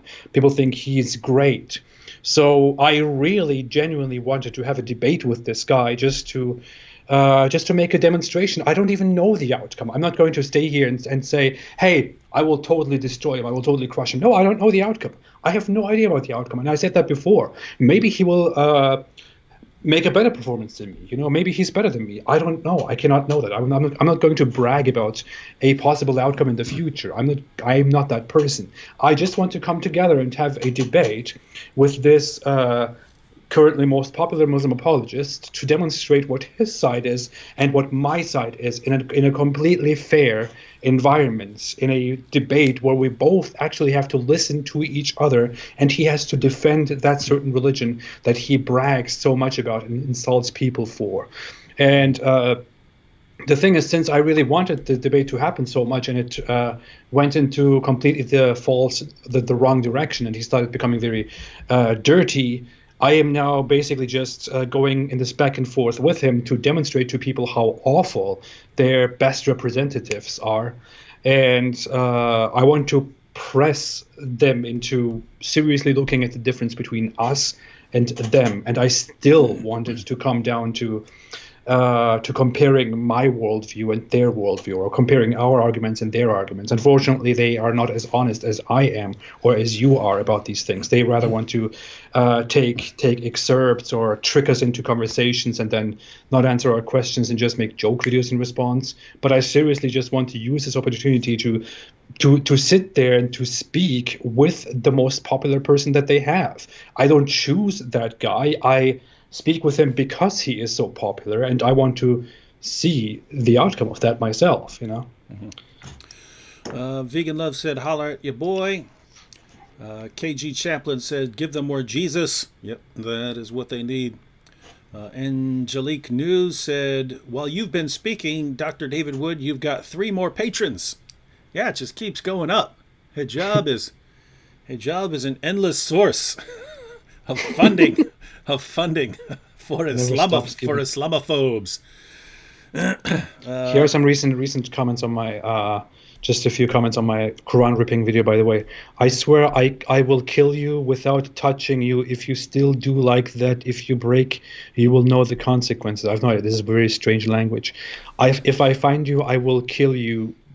Be a dumb whatever, full of insults. Half English, comes from Indonesia. That's very nice. You can go on my Quran ripping video and can find a lot of good stuff in the comment section right now. Daniel Harp is saying, I got a new entry in Wikipedia about eating the Quran. That's cool. I've never actually read my Wikipedia page, but looks like I am now in there for eating the Quran.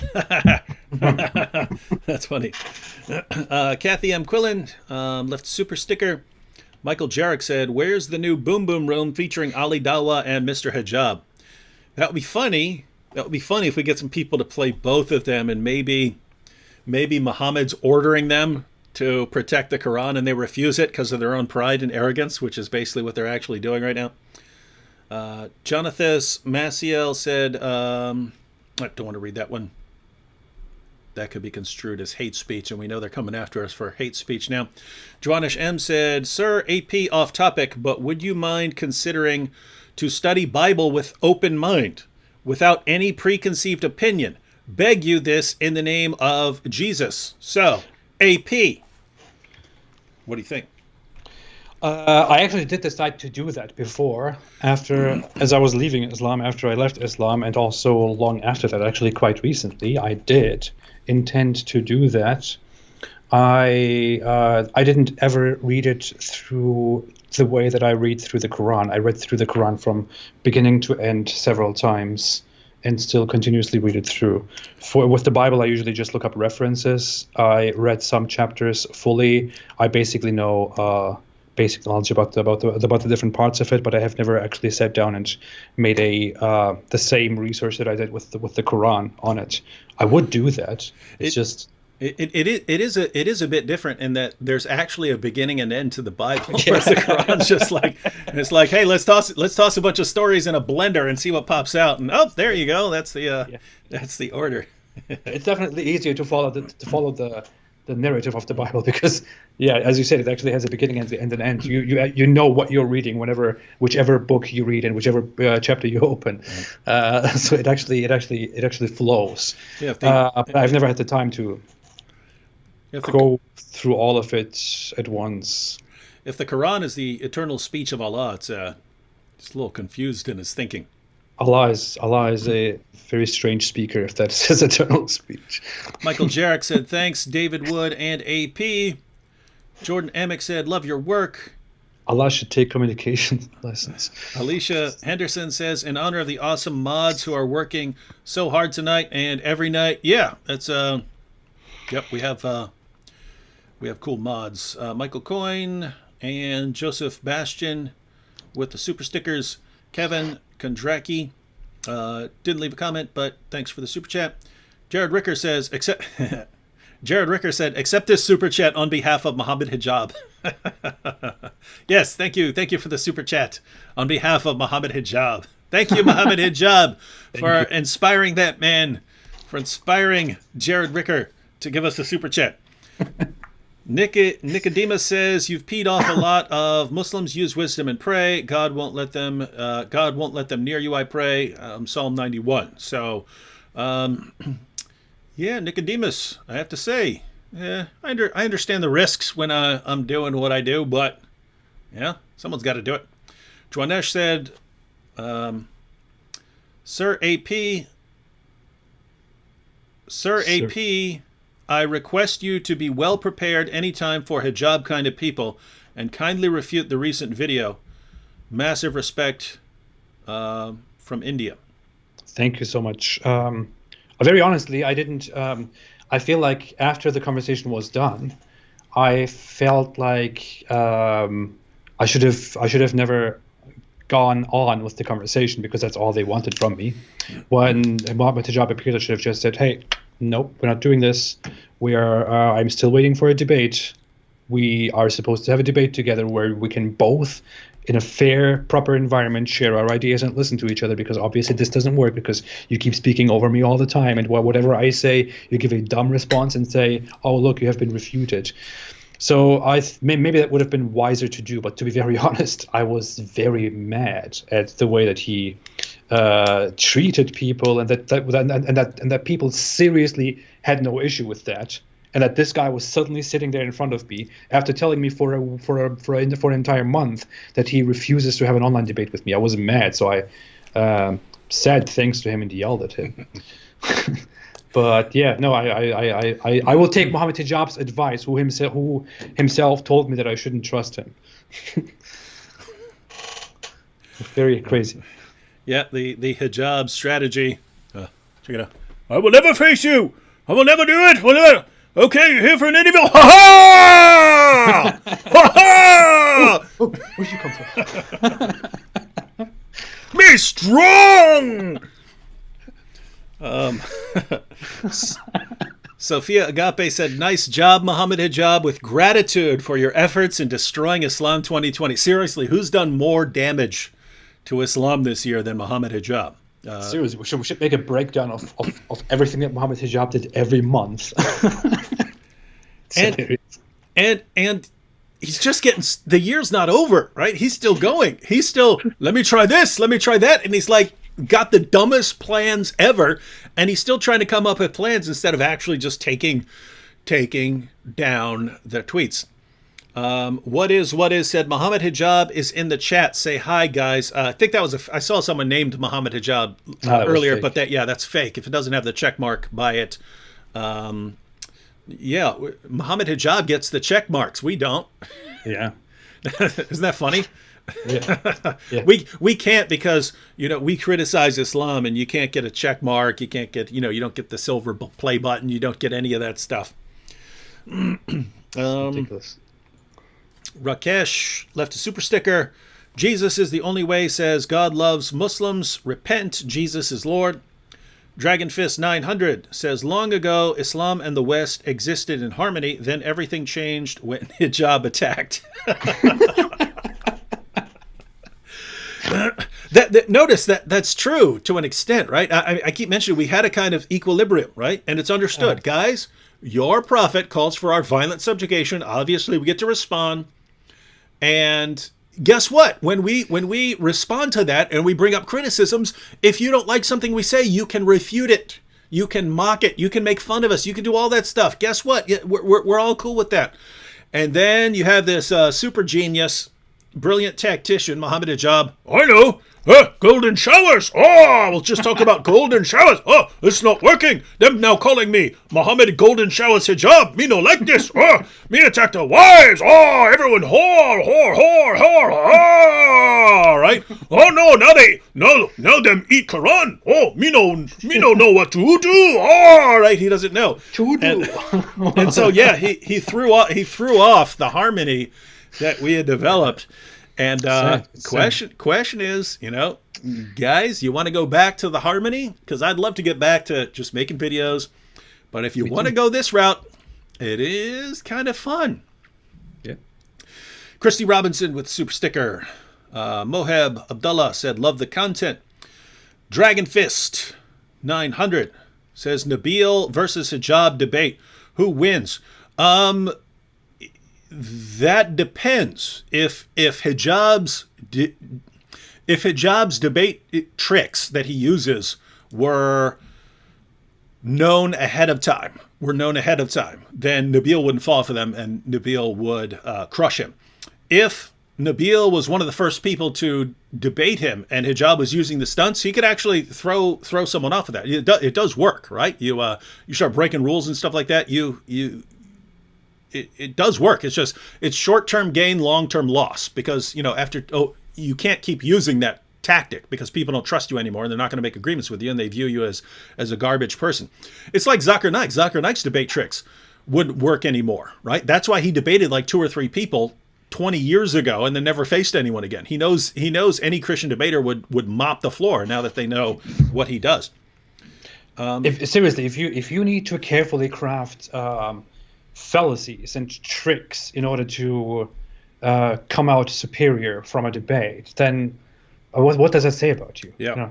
If as opposed to going into a debate and simply plainly speaking your ideas and presenting your ideas and letting them race against the ideas of your opponents, instead of that you go into it carefully preparing so many fallacies and tricks and boasting and bragging and playing to the audience and yelling and insulting people, then that just means that you don't really trust your own your actual ideas. You trust your other skills, your deceptions, your terrible personality, but you don't trust your ideas, and that kind of explains a lot about him and his followers. Yeah. Actually, I wanted to go through all these super chats. It looks like it will take a while because there were a bunch of them. So we'll go through a few more and then we'll wrap it up. Hayden Tang says, I wasn't going to join Dizzle's Patreon for a while, but now I'm going to be a patron for both David and AP. Thank you, Hayden. And thank you so much.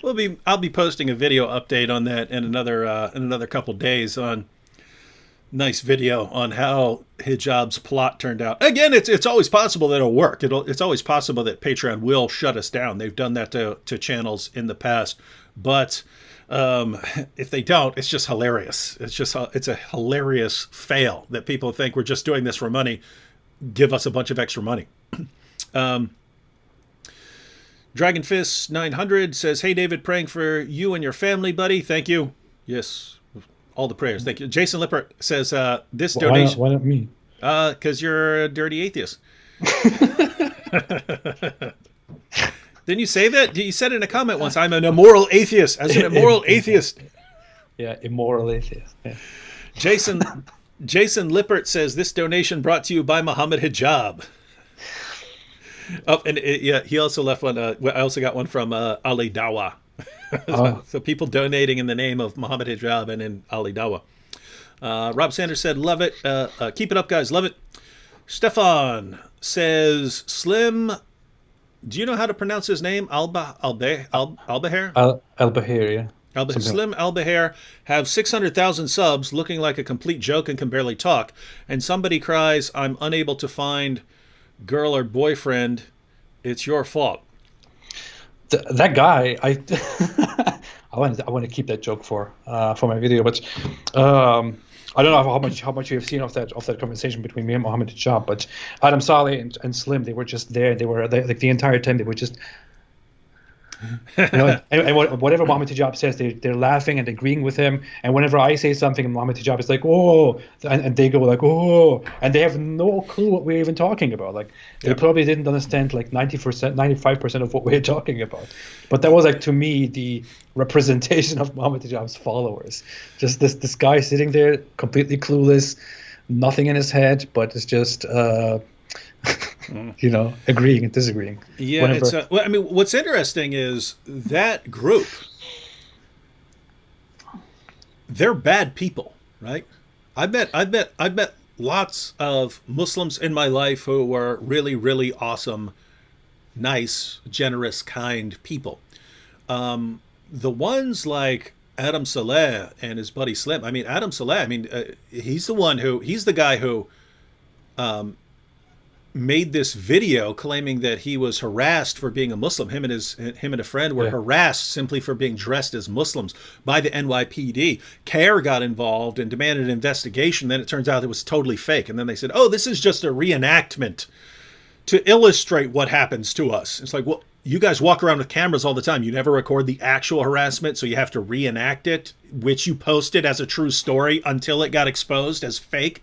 So then you have, when they were yelling Om Talele Om on the Delta plane, and then they get kicked off because they're scaring everyone by jumping up, yelling stuff and disrupting everything. So they get kicked off, and then they say it's just because we're speaking Arabic and so on. They weren't even speaking Arabic, right? Yeah. These are terrible, terrible people. And these guys actually want to ruin other people's lives in order to get some clicks on YouTube. This is And so, I mean, I don't think it's a coincidence that these guys are drawn to the people like Mohammed Hijab and Ali Dawah, because they're horrible people as well.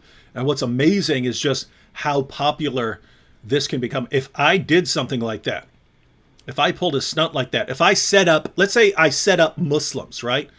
I pretended that I'm the victim of an attack by Muslims just to make Muslims look bad, and then I get exposed as a liar. Guys, I'd be done. The Apostate Prophet would be done. We'd be over, because atheists and Christians would no longer trust us. For some reason, these guys can do it over and over and over and over, accusing people, just making things up, accusing everyone of hating them because they're Muslim and so on, and trying to destroy people's lives. And it's no problem in their community. It's just totally fine. Lying, trying to ruin people's, it's just perfectly fine for them. And they could be every bit as popular after they do something like that. It's amazing stuff, man. But don't rip the Quran, because that would be bad. Here's a comment from Nim Grace. Nim Grace said, is Hijab aware that if his derogatory tweets are taken down, you will stop abusing his novel? Yes. He's clearly watched a number of the videos I posted, and I've told him that over and over and over again. He doesn't want to, because, I mean, think about the situation he's in, right? And he got himself in this situation. But if he doesn't take the tweets down, I keep blasting away and desecrating the Quran. If he does take them down, then guess what? He just backed down from a Christian who, I mean, they're obsessed with controlling other people. If I say, now you do this, I order you to do this, and then he does it, well, guess what? me no strong, David strong. Oh, me no do that. Ah. So he's stuck in this position where he's supposed to take down. I love the persona. He's actually ordered, Nim Grace, he's ordered in the Quran, Surah 6, verse 108. It's a little confusing if you read it, but if you read the historical background, the Muslims had been insulting the pagans, and the pagans got sick of it, and finally they said, if you don't stop insulting our gods and goddesses, we're going to insult Allah. And Allah's response is, whoa, if they're going to insult you, if they're going to insult your God, stop with the insults. Right? So here we are with Mohammed Hijab. He's, me go after your wives. And I say, okay, well, we're actually going to start desecrating your book.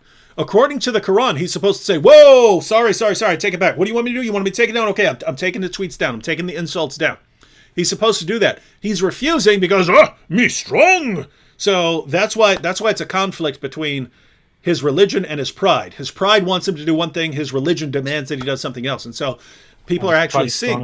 Yeah, people are actually seeing his arrogance outweighs his religion. And we'll read one more comment here. Legendary Ostrich says, "What are your thoughts on Dr. James White? He saw your vid where you ate the Quran and he came out denouncing it. He says that's not how you engage in apologetics." Well, I would agree that's not how you engage in apologetics, but that had nothing to do with apologetics, right?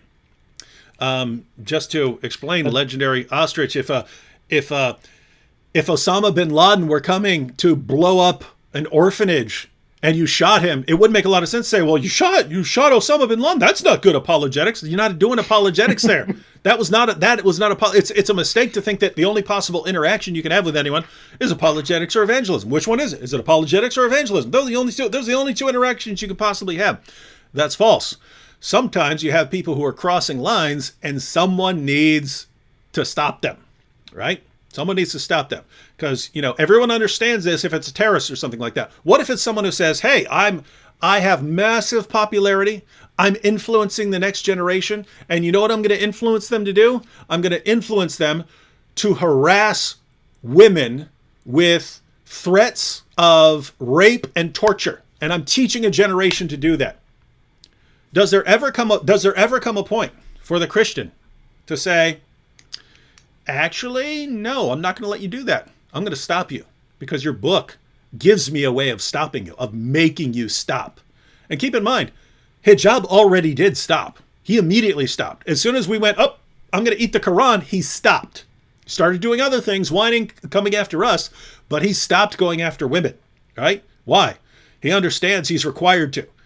But he doesn't want to take down the tweets because that's going to be too much of a hit to his pride. And so I'm going to make him.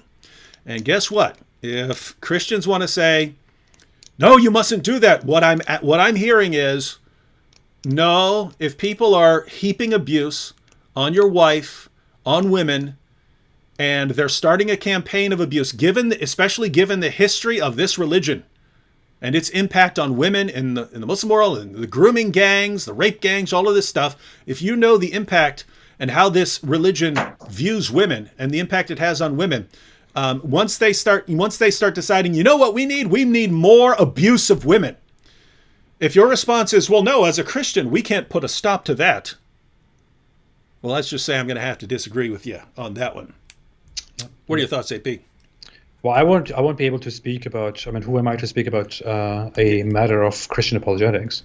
But I would say it's quite obvious that your reaction to what Mohammed Hijab is doing is more a personal response because it has gotten to a personal level than it is a response on a level of interfaith,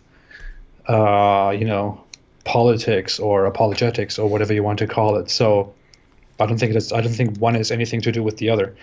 If this guy, as you said, comes with such dirty tactics, such dirty strategies against you and others personally, then there must be a way to personally counter that and make him stop. And we're doing the least that we could do. I don't want to sound like Adnan Rashid now, who says the least you can do is to report people. Who knows what is the worst thing?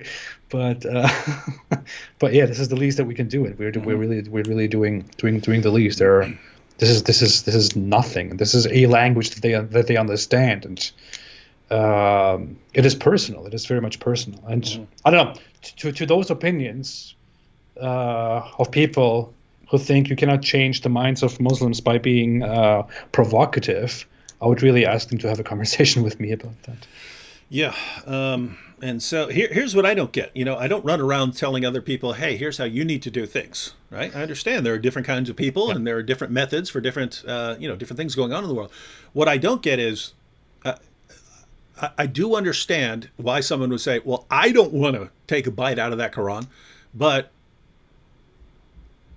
if someone says, hey, here's what they're about to start, and the only real way of dealing with this is to do something that strikes at their religion, because that's what the Quran commands them. There's one scenario where the Quran will command them to stop. That's Surah 6, verse 108. But you have to blast away at their religion with something that is very degrading and insulting to it. And that will actually force them to stop. Do you do it? I understand someone saying no, and I don't believe most people should. I believe I should, because I'm the sort of person who's kind of made for that.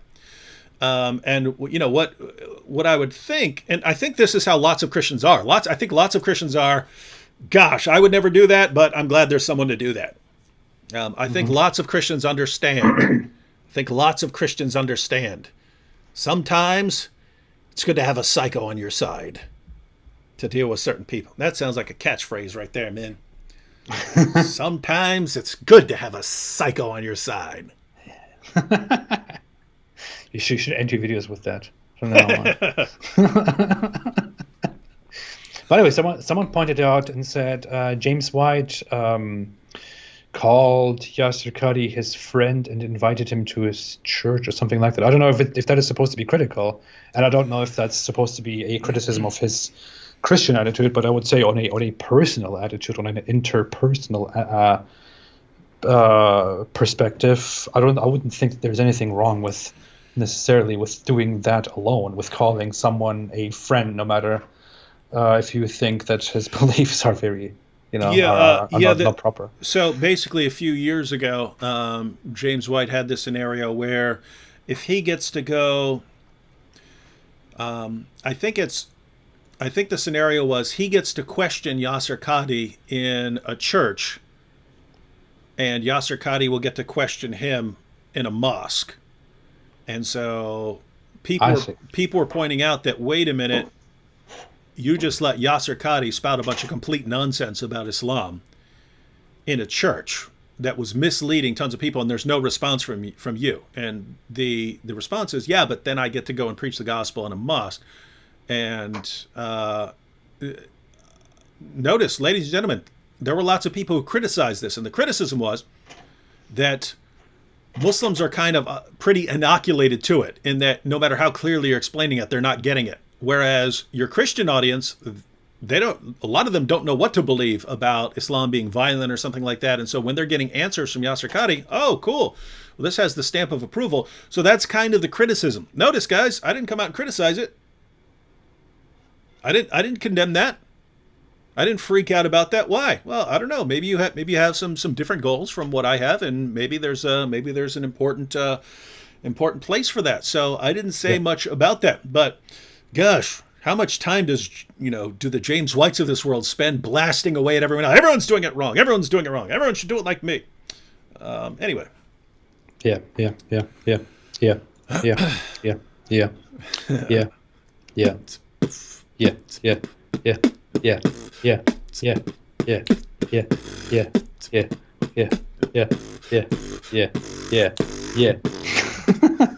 Pretty dope. Okay, awesome. All right, ladies and gentlemen. I really, people are pointing it out. I was waiting for my most popular video, which is the truth about the Kaaba, which I made almost 2 years ago, for that to reach 1 million views, and it is currently at 963,000 views. And that's gotta hurt. Awesome. I thought, awesome. This is going to be my most watched video. It's actually pretty good. And now see what is happening. I'm ripping apart the Quran, and that video has currently 950,000 views, and that is going to be the first video to reach 1 million views, and it's also going to be my most watched video. I made so many videos that I carefully wrote and carefully recorded and produced for so much time, carefully crafted and put together and thought, okay, this is going to be good. And I really wanted those to be watched and to spread, and I wanted people to be informed by that. And here I rip apart the Quran, and this is going to be the most watched video within 5 days. and that is, I agree, that is hilarious. I mean, who'd have thunk it? We spend years carefully crafting arguments, putting together videos. Sometimes the videos take days, weeks, months even. I had videos that I spent years on, not that I spent entire years working on them, but that I don't think I've gotten this right yet. And so I just, keep tweaking the argument and so on for years even doing that. And as it turns out, all you had to do was start ripping up the Quran. That's how you get, it was so, why were we putting all of this brain power into this when all we had to do, and you guys see this? Brand new, still in the plastic. Why? Well, sometimes you need some new ones. So right now it is the time to please go and watch my video, The Truth About the Kaaba, and make sure that that video reaches 1 million views, and that video is the most watched video, not the Quran ripping video, because that's not how it was supposed to happen. Yeah. Although I have to say, as a professional attention seeker who also, who wants to just attract attention by speaking against Islam, and get rich. Although I know that Islam is the truth, which is why I'm also scared. Deep down, you know it, but you sold it for a small price. Yeah, for a small price. It satisfies me that I also that I suddenly get this attention by making a little stunt, and that this goes viral, although it's not monetized. Stupid me. The video is not monetized, but it's getting 1 million views in 5 days. As a professional attention seeker, I'm really enjoying the attention, because the attention means business, which means thrill, which means business, which means attention, which means business and thrill, which means attention and thrill and business, which I, as an Islamophobe who makes a whole career and who has nothing better in his life to do than to be an Islamophobe. Pretty pathetic. I enjoy that. It's pretty good. It's the most pathetic thing I've ever seen. It is, but there's just nothing I can do. I don't have any better qualities. I'm not creative. I'm not loser. Good. I'm not good at anything else. I don't have muscles. I don't have big muscles. I can't intimidate people. Look, I can't intimidate anybody. I cannot do anything else. I cannot do anything good with my life. And this is strong. I'm not strong. You're no strong than me. I'm your teacher boy. Me strong than you. Yeah, I snorted. Okay, I guess that's it. All right, everyone. I guess we'll be having some videos coming out soon. Not sure when I'll be live again, although I am planning to go live with Harris Sultan here pretty soon, and then Bob. Harris Sultan. Yeah. Oh, nice. Yep. We've got some stuff to talk about. Yeah. And, I just don't like it when other ex-Muslims beside me get attention. Yeah, I know you like all the attention yourself, and you think he's gonna take all your money that you're getting. Yeah. It diverts the attention from me, and I just can't handle it on a personal basis. I don't tell them that. I don't go and tell those other ex-Muslims, for example, Abdullah Samir. I hate the fact that his videos are being watched while my videos are around. But I want to tell him that, but I don't want to make it public. But yeah, I said it here. All right, everyone. Thanks. By the way, Abdullah Samir has very great videos. Okay. Thanks everyone for watching, and we will catch you next time. Hopefully. I mean, I can't actually. On the one hand, I think hopefully Hijab just takes his tweets down, so we don't have to continue. We can get back to doing things we would rather be doing. But I don't know if he wants to keep on, supporting us and supporting our work and helping us get funding through his tantrums, then he can do that too. So it's basically as weird as Hijab is, we've got a lot that we've placed in his hands as far as he's deciding what we're going to be doing here in the near future as far as our content. What are you laughing at? What'd you see? Who is this? Is this person watching the live stream right now? I don't want to give away the name because it doesn't. He didn't say anything about the Can you see this? Wait. Can you see this? What? Yeah. What are you doing? What's wrong with you?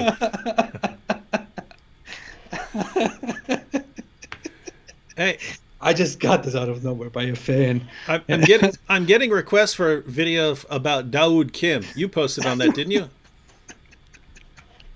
Yeah, I posted about him recently. I made a video about whether he understands Islam or not, and Wow. yeah, I made that. But immediately after I did that, Dawood Kim came out as having sexually assaulted a woman. And it sucks because my but this screen is on a delay, so I see the picture of Mohammed Hijab, and I it's funny, and then but you're talking about sexual assault, and so I shouldn't be smiling, but there was the picture of Hijab there, and so it looks like I'm being such a jerk. What's he doing, smiling when AP's talking about sexual assault? What's wrong with him? I was looking at the picture of Hijab in a hijab. Wow. Man. But yeah, the Dawood Kim situation is that I made a video about him, about how, because people have been asking me a lot about, like, who is this guy who is converted to Islam? And I looked a little bit into it, and I made a video called, Does Dawood Kim Understand Islam? And just pointed out how, when people leave Islam and talk about why they left Islam, we always get these accusations of, like, you didn't understand Islam, you were never a real Muslim to begin with, and all that stuff. But I looked at Dawood Kim, for example, and the guy has no clue about basic Islamic knowledge. And it looks like his conversion basically resulted from him becoming popular among Muslim girls that he hung out with, and he continued to hang out with them. And I didn't say much about him. I just kind of talked about how he doesn't seem to know much about Islam, and he kind of seems to think that Islam has these Christian sentiments of, like, God is with you and God loves you and all that stuff. But it coincided with me making a video about him. Just in the same week, a victim who was apparently sexually assaulted by Dawood Kim a year ago or so made this sexual assault allegation public, and then Dawood Kim made a video about it in which he admitted to having done that. And today, I think he deleted all his videos on his YouTube channel, and he publicly admitted that he did continue to drink alcohol and go to clubs and hang out with girls after he converted to Islam and stuff like that. I'm not entirely sure if he really said that, but I think that's what he said. I briefly looked at the video, so there's lots of stuff going on right now. Yeah, that's I don't know if you saw, but Adam Saleh, so he got in trouble on TikTok. And really, I'm not interested in this stuff, but people keep sending me stuff, right? People keep sending me stuff. Hey, will you comment on this? And it's I'm not going to make a video out of it. Yeah. But Adam Saleh, so he got in trouble for kissing a girl on TikTok, and then he has this, intervention where Ali Dawah intervenes, and then he comes back to, calling for the deaths of apostates and stuff, and becomes really orthodox. Well, someone sent me a video clip from the girl who said basically it's all the intervention's kind of all staged as part of his plan because he doesn't want to lose his he doesn't want to lose his Muslim following. So once he realized he was in trouble over that, then it has to be this repentance thing where he's brought back and then everyone's all happy again and he doesn't lose his millions of followers. So that's what she said. Yeah, I saw that person even came out in support of me against them, and that was very strange because I think they're Muslims. I don't know, but something happened there, and they're basically accusing Adam Saleh of just making a public stunt, a show right now to appease his Muslim followers, and that he actually is annoyed by the fact that his Muslim followers are complaining about everything that he does. Yep. And I don't know, weird drama. But I want to say one thing quickly. Somebody said, super chat, Apostate Prophet, please make a video clearing your stance. This was said by a gentleman. Said, please make a video clearing your stance on incest. There is a mass misinformation about you on that. Hey, why don't we actually have a conversation on that? Not right now. We can actually, because It's interesting, guys. When I was an atheist, I believe that all talk of morality and so on was just complete nonsense for weak-minded people and so on. So you can basically come to all sorts of positions, right? There are all sorts of views that you could take in terms of, what you say is right and wrong, in terms of what justification you present for saying that something is right and wrong, and there are issues of, one, how do you know that something is right or wrong? And two, then how do you kind of justify that? What's the basis for this sort of thing being right and wrong? And yeah, you might want to have a discussion on that at some point, because that's what they're using to blast you. Yeah, they're taking something out of context that I did like 2 years ago. I had a conversation with Armin Navabi on my channel with him, and we were talking about. You promoted incest on there. Stop it! It's pretty disgusting. No, we were talking about laws on cousin marriages, and he brought up incest laws in America, and we were talking about the specific situation, and he was talking about how whether we can logically justify banning a consensual relationship between two individuals who are above a certain age and who cannot reproduce. First, we were talking about cousins and so on. So we went into this discussion and we were going through things, and one of the premises was that we cannot logically explain why one case alone, which is that two individuals who cannot procreate have sexual intercourse, for example, that they unite in a way. That was what this discussion was about. But the conclusion was not that it is okay or good, or that incest should therefore be allowed, or that there is nothing wrong with incest. So they completely removed the context, took a little clip out of this, posted it. Even Mohammed Hijab used this and posted it on his channel, and they make it look like I am somebody who approves of incestuous relationships and even promotes them. When even in the clip, all I'm saying is there is nothing wrong with that, about that one situation, which even does not mean that I think there is nothing wrong with that specific situation.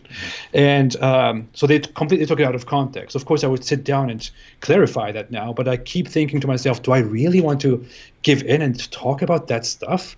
That was a casual conversation. I don't even think that way about this situation anymore, because much has developed. My whole outlook on morality has changed since then.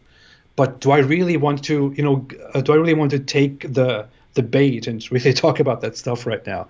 But some people ask me that I should maybe clarify that, because they keep using this. But I know that even if I sit down and clarify the situation, even if I make my stance clear, they will just use this to renew their stupid accusations. They won't listen to my clarification at all. I know that.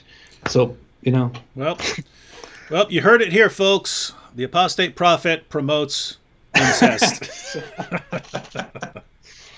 I have my moral perspective is very much it goes close to a utilitarian worldview, following the harm principle, and I could talk about this endlessly. If we want to go into that, we would have a long conversation. We shall be having some discussions on morality here in the near future. All right, I believe we've been going for 2.5 hours now. But hey, very clearly, to everybody who has a question about this and who wants a very quick answer, no, I don't think incest is okay at all. And I don't think it should be allowed. That's exactly what we would expect someone who secretly supports incest to say. See, that would their response actually be. We've got him! We've got him! Now we can ignore all of his refutations of Islam, because we can attack him for this! Ha ha! Me strong! Yeah.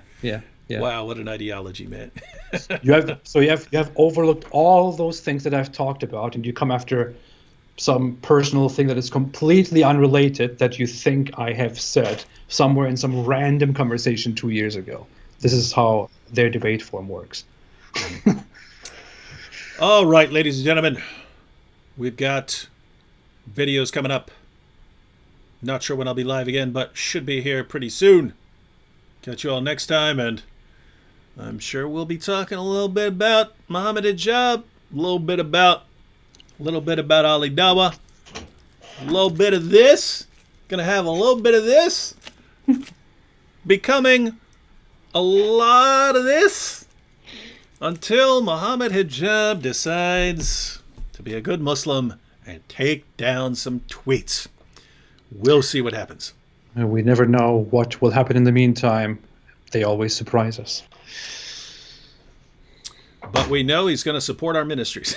He's going to support our work and our channels. And for that, Mohammed Hijab, we thank you. Okay. And salute you. Thank you. Thank you so much. And stay away from Islam.